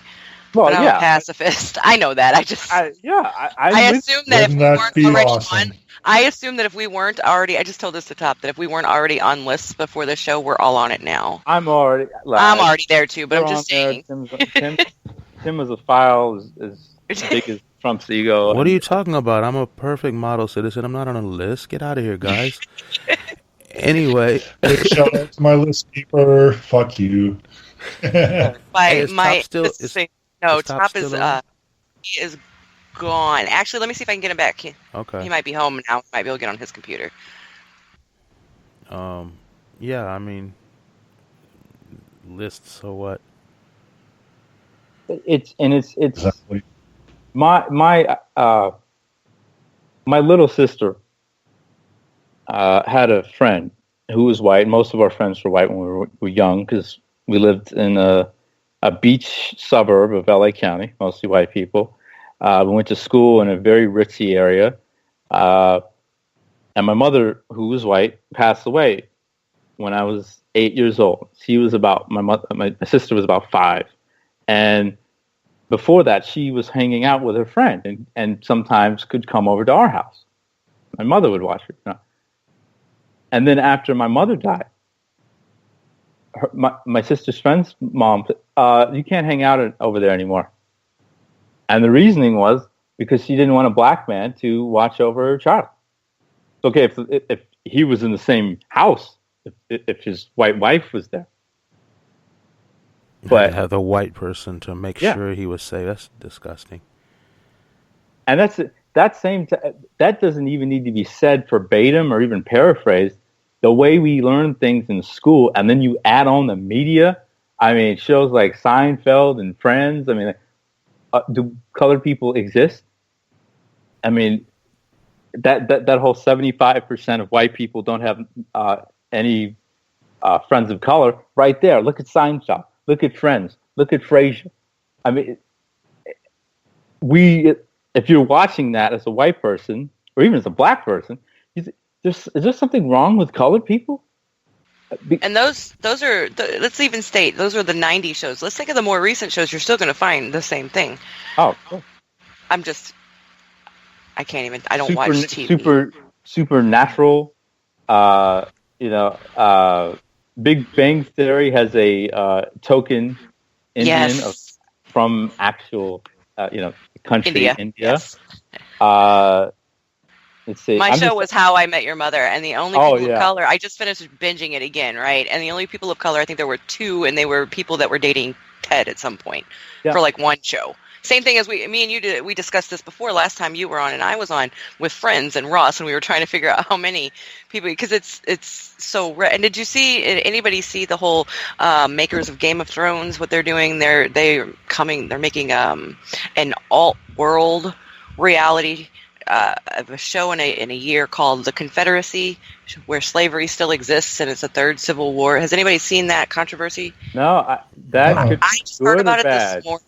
I just heard about it this morning. The controversy, of course, is that you got 2 white men going to talk about slavery, and I haven't looked that much into it. I was just wondering if anybody else had heard it, because it was like all over my Twitter this morning. Literally, the only show I ever watch new is Rick and Morty. I don't have any. Brilliant show. All the shows you're talking Guy. about, I have no reference to these shows. I don't know the characters or anything you're talking about. It's almost like that's the sports. Not out yet. Yeah. Oh, I understand. I don't watch a lot of TV. Confederate, a Civil War dystopia from the Game of Thrones creators, is already controversial. Yeah. Well, obviously it's controversial, but you're right. That is a problem. It could be great to a point, but it's a problem because you're having white people write it. This is why I don't watch Orange Is the New Black anymore. You have a bunch of women of color in there, and some are portrayed to be very strong women, powerful women. Yeah. Still, of course, the white woman is a star. And yes. That's don't hurt her, the dainty little body. Yes, But I couldn't. Once I heard that white people were writing this, and then N-word. It's like Tarantino. I mean, like, I will admit I love some of his films, but he has a fetish, one, for black women, but he has a fetish for saying the N-word. I will, if I don't bet, but if I bet, I'd go to Vegas right now. I'd place a bet of $1 million that says Quentin Tarantino reaches orgasm every time he says the word nigger. That's a educated guess on my part. Because if you watch his it's there. I think you're right. 100 times per movie. It's like, what, granted, it's the whole why can't we say it thing. A lot of white people want to keep saying it if they say it in their own lives, but he has a fetish for it. But back to the original point. Yeah, TV and movies, it's still really bad. I mean, you remember the movie Trainwreck with Amy Schumer? And, oh my God, yes. Yeah. Okay, I don't date white women anymore, but Brie Larson, if I did, I'd be trying to hit her up if I met her in person. So I'm like, I'm watching this movie. Okay, LeBron's in it. All right. I'm watching it. I'm enjoying it. 30 minutes in, a light bulb comes on over my head. There are no black people in this movie. There's one stereotypical effeminate gay Asian in the office, and that's it. I'm turning this off. And that's just the way most movies and shows are. I ruin all films based on that specifically. Yesterday, I ruined Disney for my students. And sorry, and I always have to tell them, like, by this point, we're at the very end of the semester, and they've watched multiple movies. Like I said, I just showed them 13th last week.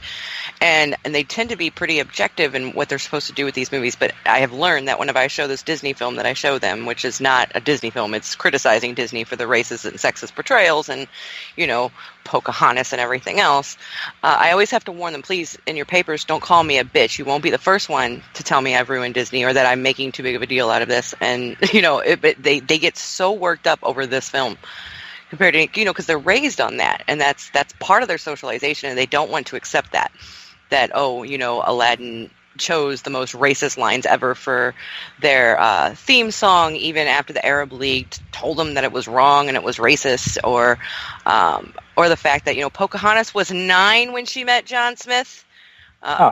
Rape, kidnapping, she died because of them. They still haven't given her nation or Native people her remains back. They sit in the UK, which is a complete slap in the face. But I mean, that movie is a hate crime.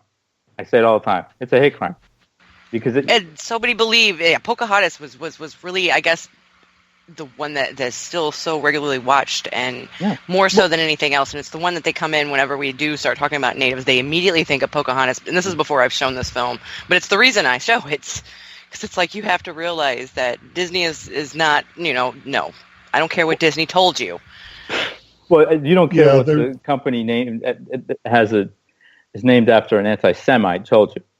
Right, exactly. Who Tom Hanks, who I am trying still to like, played Walt Disney in Saving Mr. Banks in a whitewashed way. And of course, then I'm going on a tangent, but follow me. And then Meryl Streep, who has her own racist problems, a Hillary supporter for one, she goes on to bash him for playing Walt Disney. And that's just Disney in a nutshell. I mean, Pocahontas, if you know the story of Pocahontas, like you obviously know by the bowlful and you teach in your class, there should be no reason why that movie should have ever been created or exist, or people still watch it. The freaking theme song is Savages, Barely Even Human. Yeah. For fuck's sake. And it's catchy as shit. Don't get me wrong, because I show this movie 3 times a semester, and it gets stuck in my head. Yep. And it doesn't matter. It's still, and those songs, you know, they're made to be that way. So like, you have kids walking around singing this song, not realizing what they're saying, internalizing these fucking beliefs. It goes, I mean, we can do the same thing when it comes to gender aspects of it, with Beauty and the Beast and the fucking domestic violence. And bestiality and domestic violence. Yes. And when that movie came out earlier this year, the live action one, and you had people in Alabama, they refused to show it in Alabama. The cinemas refused because there was a gay kiss or something in it. And it's like, the bestiality is okay. The domestic violence is okay, but that gay kiss, no, we're not showing this shit. I don't even know how you're talking about Pocahontas or any of these. How did you even get past Song of the South? Oh, and that's or Peter Pan. I mean, that's fuck because Disney. a lot of most people haven't seen that as much anymore. Name your Disney movie. I mean, it's disgusting. And you talk about Princess and the Frog is horribly racist. They gave us. They let us be a princess, and then they used every stereotype. And they put us in a swamp. And she's not even a princess through most of the film. Yeah. You guys, This is my job. I'm sorry. I could do this with all movies and TV. Like, the media representation is just of a passion of mine, in the sense of trying to get people to realize it. Because once you're aware of it, you can at least then start thinking for your fucking self. Yeah. But this is why I have trouble watching TV and movies anymore. And I still watch Rick and Morty and enjoy the hell out of it. But even they couldn't get away from racism. They had this episode where Rick made a robot of Abraham Lincoln and Adolf Hitler, meaning hero and evil villain, but their best qualities put together. Lincoln is still responsible. I've said this before on the show, I believe, for the largest mass hanging in U.S. history, 40 natives murdered, along with the fact that he said that black people aren't as good as white people. We should never touch their women. We should never hold an important job like be a doctor, a lawyer, a senator, whatever. And he was trying to deport us back to Africa after we were quote unquote freed. So it's all over. It's all over. That's a common misconception that Abraham Lincoln was some great hero that freed slaves. But anyway, you guys, we got about 15, 17 minutes left or something. Top's almost I'm home. actually going to have to step out. I'm actually going to have to step out in 5 minutes. I'm going to add him right now. It looks like he's in there. Oh yeah, that's right. Top, are you here? I just told him to call. He said, "Is it now?" Okay, because we promised we were going to talk about the internet party as well. I know Top knows the most about that. I was going over this stuff last night. It's the internet party of New Zealand. But Steve needs to leave before you jump into that. Oh. Yeah, and since we're kind of at a break in things, I need to leave in about 5-7 minutes. But since we're at a break in things, I'm gonna dip out now. But I like the internet party. I looked at it. I would give that a chance. That's pretty awesome shit. That's all I'm gonna say about that. And thanks for having me, Tim. And nice seeing everybody again. And Nolan, talking to you for the first time. You've got a great mind, and it's definitely been a pleasure. Tell them about tomorrow's show one more time, real quick, Steve. Andrew Henderson, the president of Minnesota Copwatch. This one is important because, as we have been seeing this week, cops' cameras keep on malfunctioning while when questionable situations come up. I mean, they just have the darndest luck, I tell you. But so we need to film this stuff, and Andrew is going to explain how to get good footage that can be used in a court of law, because if you do it wrong, it's not admissible. He's going to explain how to do it safely. He's going to explain the reasons why cop watching is so necessary. And most importantly, he's going to explain how you deal with keeping yourself safe and how you respond to harassment when you're cop watching and filming cops. So it's a very important one, and I'm guessing we'll have it out on Monday. And I encourage everybody to listen to it because Andrew's going to have a lot of very cool things to say. Cool. Yeah, I'm looking forward to that. As well, I also appreciate the kind words, and that sounds like a heck of a show. People should tune into that. Very important. Fantastic. You guys all have a good afternoon. You as well. Steve. Bye, Steve. And we got Top. Hey, Top. Oh, my God. This happens every time he comes in. Hola. Oh, Yeah. there you are. Okay, There you you were are. just so loud. Apologies. Our good friend Susie Dawson asked us if we'd start helping her talk about and promote the internet party in New Zealand. If anyone wants to get information, we're going to talk about it in a second. If you want information, it's at internet.org.nz. That's internet.org.nz. That's where you guys could find the information they have up about it right now. I think it's pretty awesome. Top, I think you might be the most knowledgeable about this. I'm not sure. Oh, really? I can state the Internet Party is fully affiliated with the International Pirate Party. If you think of it like a franchise for New Zealand, then you're probably on the right track. But yeah, they're fully affiliated, the Internet Party, with the Pirate Party International, shall we say. Yeah, that's what I figured, because so many of the, when I was going through the goals, they're so close to the same thing. But yeah, I mean, it's great to give people their governments back, and I just think that's so important, and I don't know why more people aren't supporting parties like this, like the Internet Party. because it's literally, these are parties you can get involved in, and the people can make their country and where they live the way they want it, what's best for the people finally, instead of what's best for these corporations and the people that are paying off government with legal bribes or whatever. That's how it's got to be. It's got to be for the people, by the people. That's how a true system of checks and balances work. It needs to be people checking people, so we can actually. Oh wait, is he screwing up? Let's get him out of there. Is she screwing up? Let's get her out of there, and so on and so forth. I mean, this is what African governments had and native governments had before slavery, before white people. This internet party seems to be a beautiful idea. I mean, and our internet here is being they're trying to trifle with it and control it, and they're already spying on us through it. So this looks like a great idea. Yeah, I mean, I just love even the banners on there. No more empty houses. No more hungry people. It says Kiwis. I assume that's what New Zealanders call themselves. Yeah, they do. It takes me a minute. But yeah, and I know like I said earlier, I'm going to be doing a MNOO show next week with Susie and getting into a lot more detail about it. Because I'm sure she could answer a lot of questions I have looking, because the site's new and it's not all filled in. It still has some information.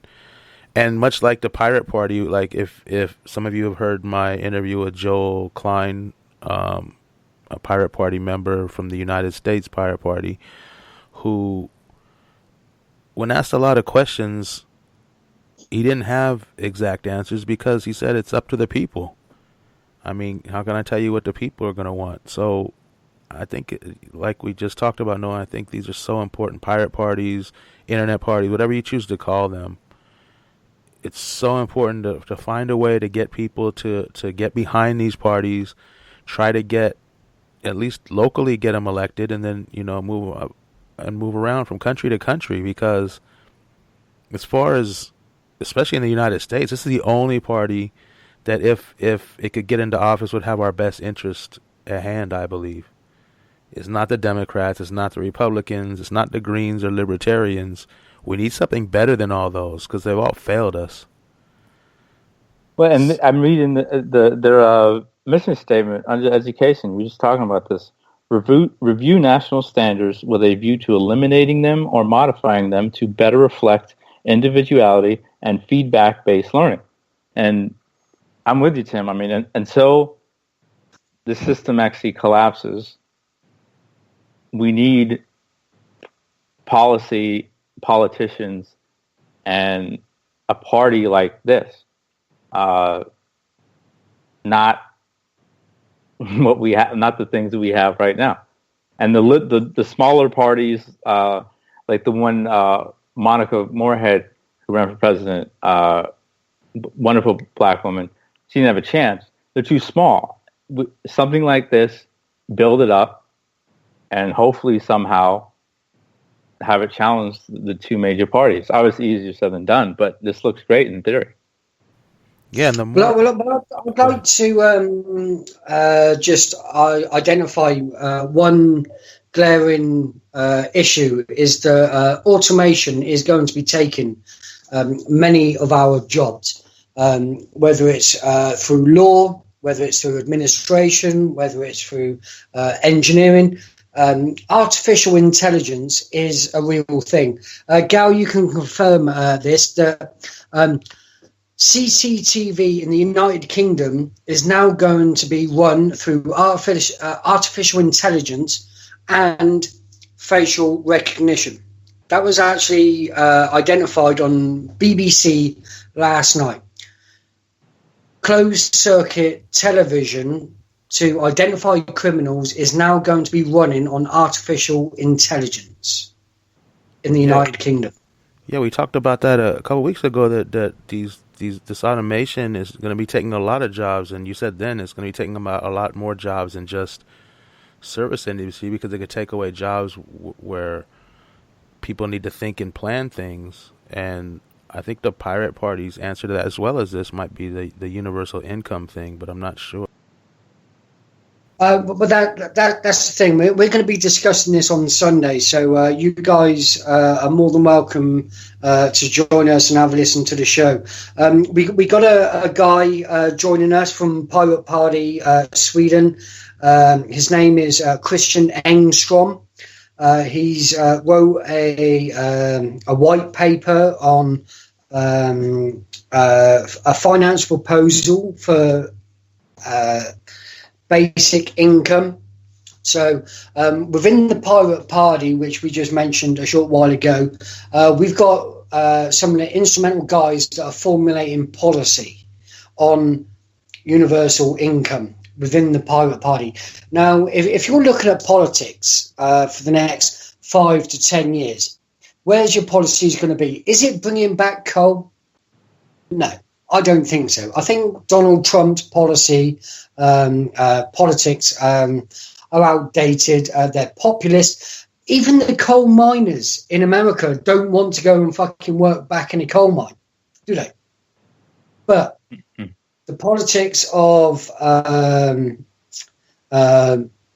universal basic income, that's the future. That's a policy that the Pirate Party are grabbing onto. So we got the guys that are formulating the policy within the Pirate Party. As I say, Christian Engström. We have Bailey Lemon joining us as well. She's chairwoman of Pirate Party Canada, joining us in this conversation. Bailey's outstanding. We love Bailey. Her enthusiasm just brings positivity to any conversation. So she's going to be joining us on Sunday as well. But Christian Engström, he's wrote a white paper on universal basic income. I haven't shared the paper as yet. We're going to do this while the show's ongoing. But there has to be a way to fund life when the machines take over. It's as simple as that. Oh, so that's what your show is about Sunday. Okay. I thought you were still on the news. That's awesome. That's something that definitely needs to be talked about. And you weren't here earlier, but that's gonna be on Top Gear Live, a non-UK radio, on Spreaker as well. Yes, it is. Just for the people that might not know, I'm pretty sure everyone knows, but just in case. Just go and search at T0P_100. We're going to be promoting this broadcast throughout the weekend. I think it's the most important conversation that I think we're going to have, or we have had ever. But before we go on to the universal basic income, I think we're going to start off that we need to highlight exactly why it's necessary. So we've got the Jedi Knight joining us on Sunday. I don't know if you guys know who the Jedi Knight is. The Jedi Knight is an Anon UK friend, supporter, but he's also an OpSafe Winter activist and homelessness support, more importantly. This guy is out there. He's feeding people on the streets due to political decisions in the United Kingdom. This isn't necessarily based around universal basic income, but these guys, we wouldn't have this scenario. He wouldn't have to fix his van to feed homeless people if there was a universal basic income. And we need to start addressing this type of politics ongoing. We got P from Anon UK Radio as well. BTP, she's another OpSafe Winter activist. Activist is thrown around as such a detrimental term, but she's feeding people. She's providing meals. Since when has providing meals become activism? Since the governments don't want people fed. Yeah. Black Panthers have the same problem. free breakfast program. How dare you? How dare you feed people to survive? There's cities here where they will fine you for feeding homeless people. That's how disgusting it is. Gal, what was the fine on that young lady that was selling lemonade on UK streets this week? £150. £150. Was she 12? Yeah, I think she was right around that age. She had to have sold a lot of lemonade to make up that money. A 12-year-old was fined £150 for selling lemonade on UK streets. They dropped the fine after the outrage. Of course they did. But what fucko thought that would be a great idea to do? Because you got to have a license to sell for a street vendor, is what they told her. It's ridiculous. It's ridiculous. Everything you do has to fund somebody in some way. That's not freedom. Not in any way, shape, or form. Not at all. It never was. It wasn't supposed to be. That's the propaganda that's sold to you. My issue with basic income, at least in the United States, is no. Not until you get something figured out, because we can't even get universal health care. We can't treat people, we dehumanize groups of people. Our government is still incredibly discriminatory against people of color. Basic income is just going to make that 10 times worse. And that's what not in the sense that it would be giving income, in the sense that it would not be an equal income. And that's what we discussed earlier, Gal, is that everyone would invoke a universal basic income. Apart from America, they'll be fighting, kicking and screaming because it's fucking socialism. Right. Yeah, but I mean, think of all the people it would help. And then on top of that... Believe me, I would absolutely love it. Don't take that in the sense that I don't think it's wonderful idea and ideology. I'm looking at the implementation in the United States. Would you want our government right now, would you want them to implement basic income in the way that they discriminate against people who are mentally ill, who are LGBTQ, who are people of color? They would not, we know for a fact, look at voter suppression, and it's increasing again. And new Jim Crow laws, we know that it would not be, it would just make certain people much wealthier. And even if you're taking, I'm just saying, with our implementation system right now, would not. I think there's a cutoff. If you make above so much money, then you don't get the basic income, but the people under that get it. Yeah. That's the way I understood it. Do you trust our government to implement that? That's my question, equally. Well, and that's the final point that I would like to make, is that America is not in a position to take responsibility for any of its citizens, including the decisions on universal basic income. You're not grown up enough, America. When you grow up, then you can look after your citizens. How's that? Yeah, well, I say look after your citizens, and that will show you're growing up, because these people need help here. These people need health care. They need income. I mean, there's people. So, I don't know where it's like where you guys live, but I live in Los Angeles, and it's like there is so many homeless people out here. Mm-hmm. So many. It's not like one or two a day. You see blocks upon blocks of people under bridges, and with kids and families, men, women, young, old. It's not. Same here in St. Louis. And yet California is supposed to be the most progressive state in America. Well, then it would be worse in other places. But all they do is they ship them. One city doesn't want them, they'll give them sandwiches, throw them in a van or a bus, move them to the next city, and drop them all off. Oh, we gave them a sandwich. We just didn't want them here. They put these little arm things and make bus benches really uncomfortable just so no one could sleep on one, because that would be a tragedy. Buildings put bumps outside so people can't sleep under their awnings and be sheltered from the weather. These people are disgusting and sick. They don't want to solve the problem. They want to eliminate the problem. And not eliminate the problem, just eliminate the people who they look at as the problem. It's disgusting. Humanity is disgusting in its present form. Humanity is not humane. Exactly. Hey, you stole that from me. Oh, sir, I'm sorry I did not steal that from you. You may have stole that from me, but I've been saying that since before I became a sociologist. Well, if that's true, if we are stealing things from saying that for years. Now you're going to have a domestic on the show. We apologize. if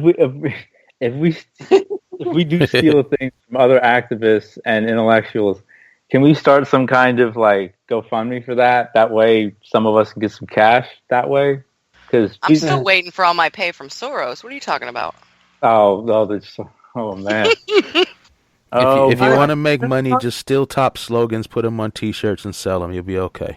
There you go. I welcome the theft. This isn't about me. You can put what I say on a T-shirt. It's all fucking yours, man. I'd like to give massive props as well to the Pursuance project. This Sunday's show. Yes. It's brought to you with the collaboration of people within the Pursuance network. High caliber. I'm not saying our previous shows haven't had high caliber, but the organisation. I've even put a write-up of our show on the internet. I don't put write-ups on the show of the internet, but through the Pursuance network, an activist are actively involved in the universal basic income.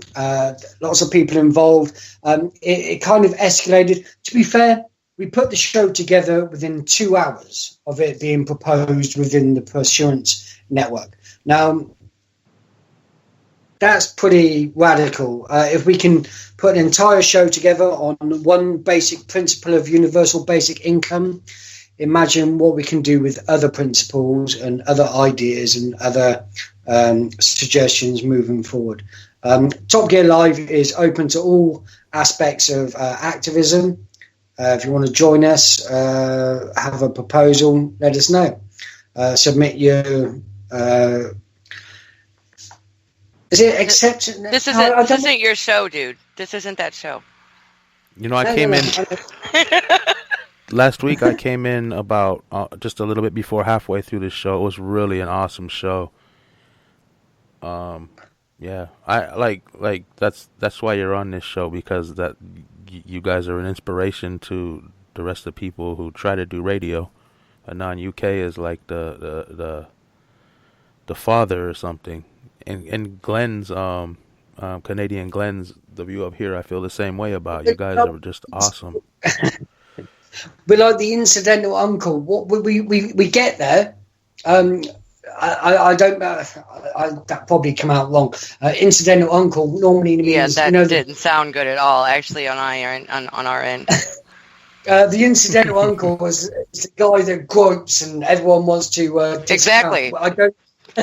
I didn't mean that, but I just mean we get there in the end. We know what we're trying to do. It just takes us a little while to get there. We're not professionals, people. We're just dedicated. I'm a professional. Oh, you mean on radio? No, I'm not. Yeah, it's an awesome show. I'm just a secretary. Yeah, Wednesday nights you have The View Up Here, and Sunday afternoons you have, or Sunday evenings in the UK, Sunday afternoons here in the United States you have Top Gear Live on Anon UK. And Anon UK always has stuff going on, you know. People's Radio is kind of sporadic except for this show, which is weekly. So yeah, those are awesome things you should be doing on Sundays and Wednesdays, listening to The View Up Here in Anon UK Radio. Definitely. And may I ask where Steve's show tomorrow is? Is that on this as well?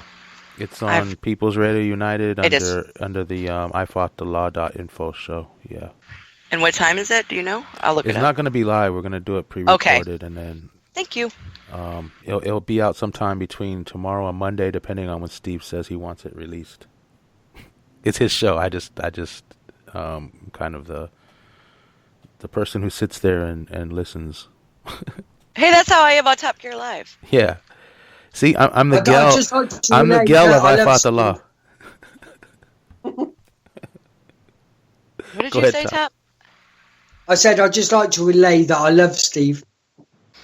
Yes, we know you have a man crush on Steve. I told him. Oh, wait, no, I told everybody else but him. And what was my response, Gil? Oh shit, I don't remember. It was like, who doesn't? No, that's right. Yeah. He's a beautiful man. You know he's a giant. He's like 7 feet tall. Steve is. It's just because his name is Steve. That's all it is. Top has a fascination with it. Did you see the robot's name was Steve that killed itself? You're fucking kidding me. No, it was fucking Steve. I'll show you the tweet. I didn't know that. I'll get the tweet for you because they've set up a memorial for Steve, the robot that killed itself this week. I don't blame See, them. I'm not being funny, but I think those guys listened to the show before they designed that robot and named him. Yeah, I think that's what's going to happen when artificial intelligence has to become a cop. It's going to kill itself, just like every cop should do. Like Chappie? Oh, I never finished that movie, so I don't know what happened. Never mind.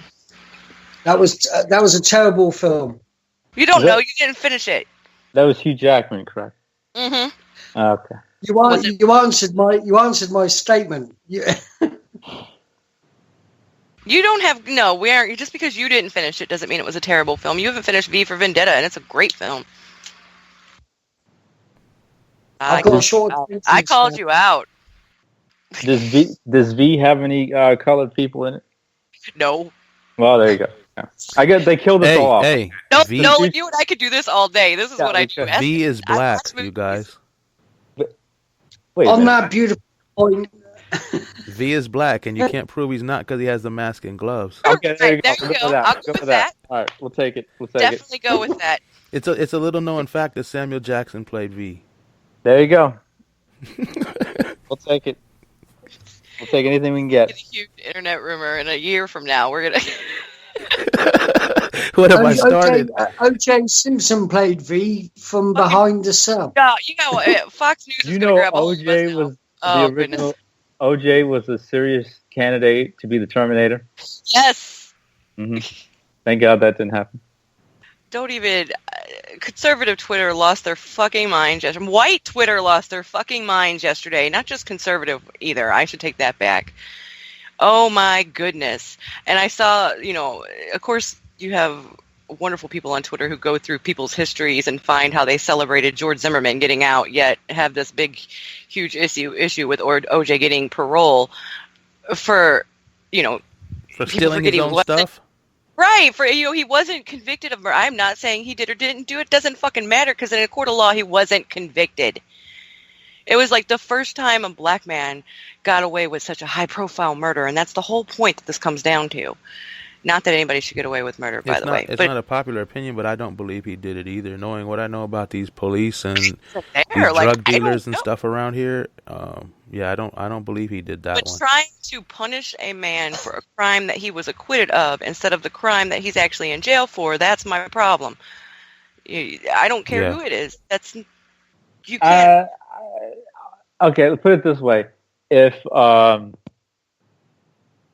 Ray Tensing, who killed Sam DuBose, a black man in Cincinnati who had children, he shoplifted and armed robbery, and he got convicted 15 years.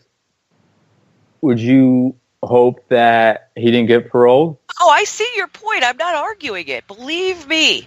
I'm not even saying whether I did everything I could to stay away from the OJ stuff yesterday because it was just crazy. Like, my Twitter was bipolar. You know what? I do see your point, and I see that point. He did it. Okay, he killed those two white people. I disagree. Me and Tim have had this discussion before.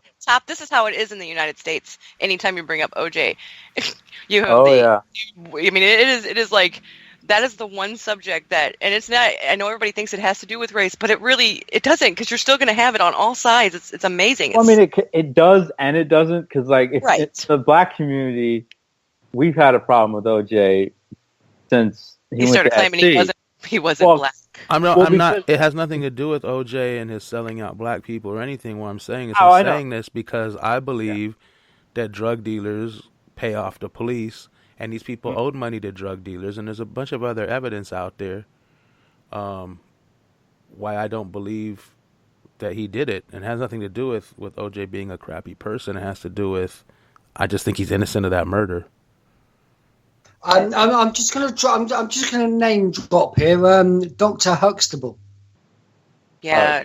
Well, that now we're going into the territory of obvious. Like, I think he's guilty as clear hell. as day.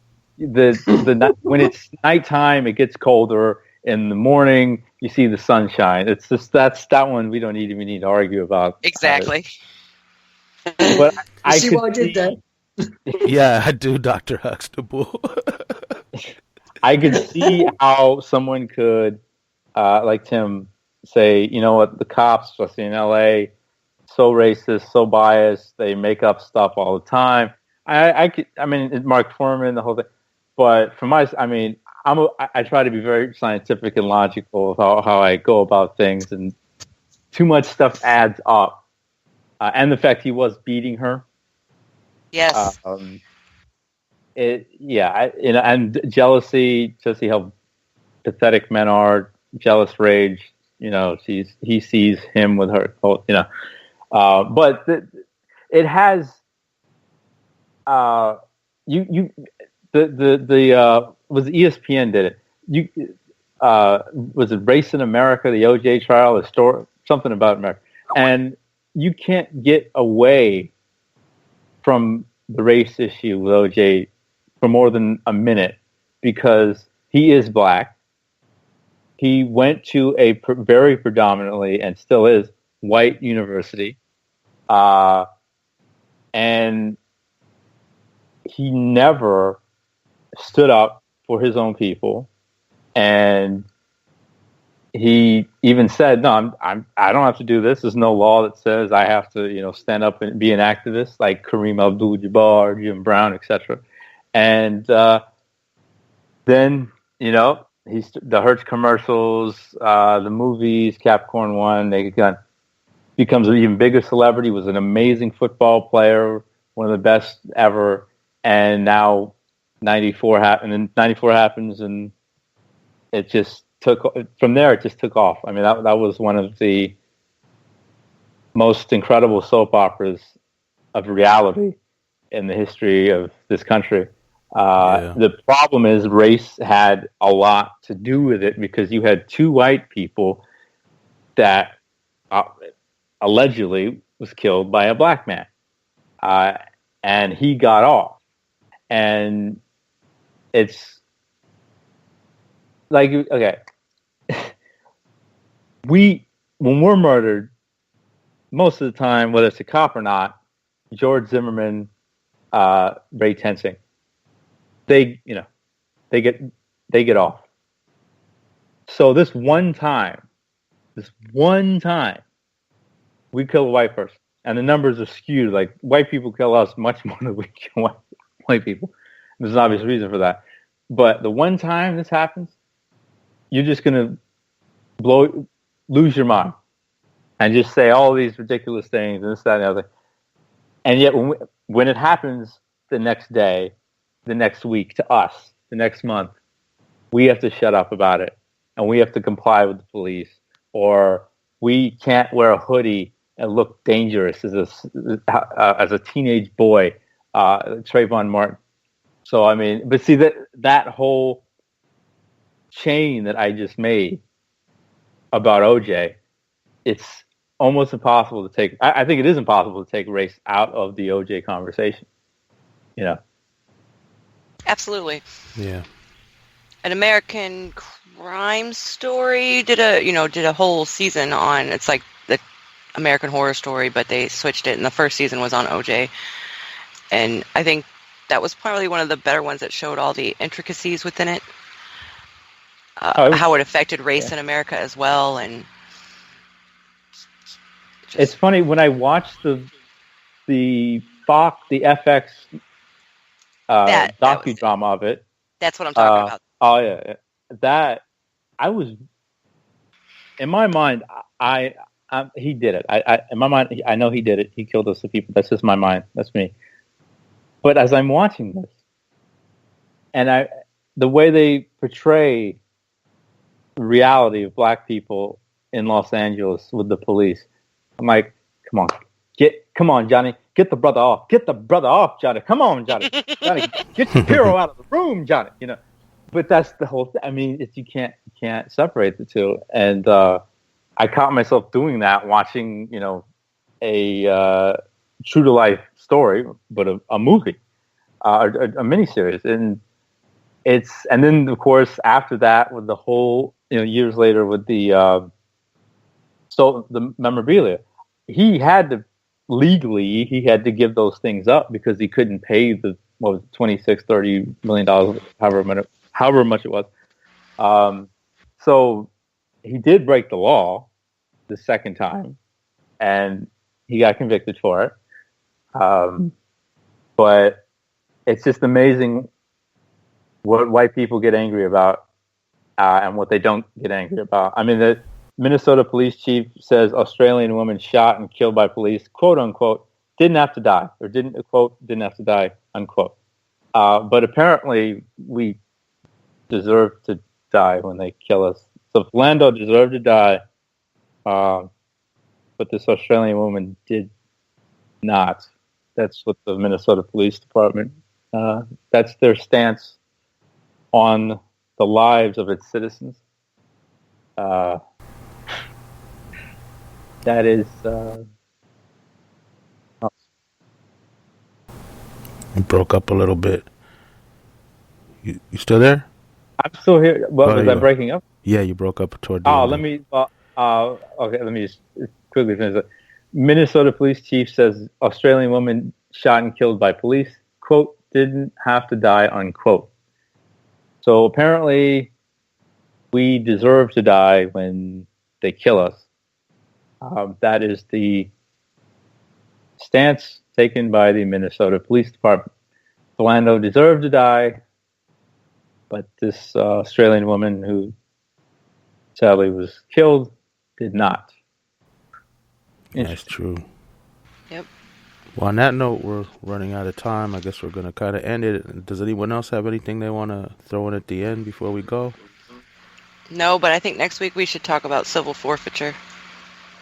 Okay, just definitely that's a good thing because it's going on right now with Sessions. Oh yeah, and Sessions just increased the ability, and as of 2014, civil forfeiture gets the police steal more money than burglary.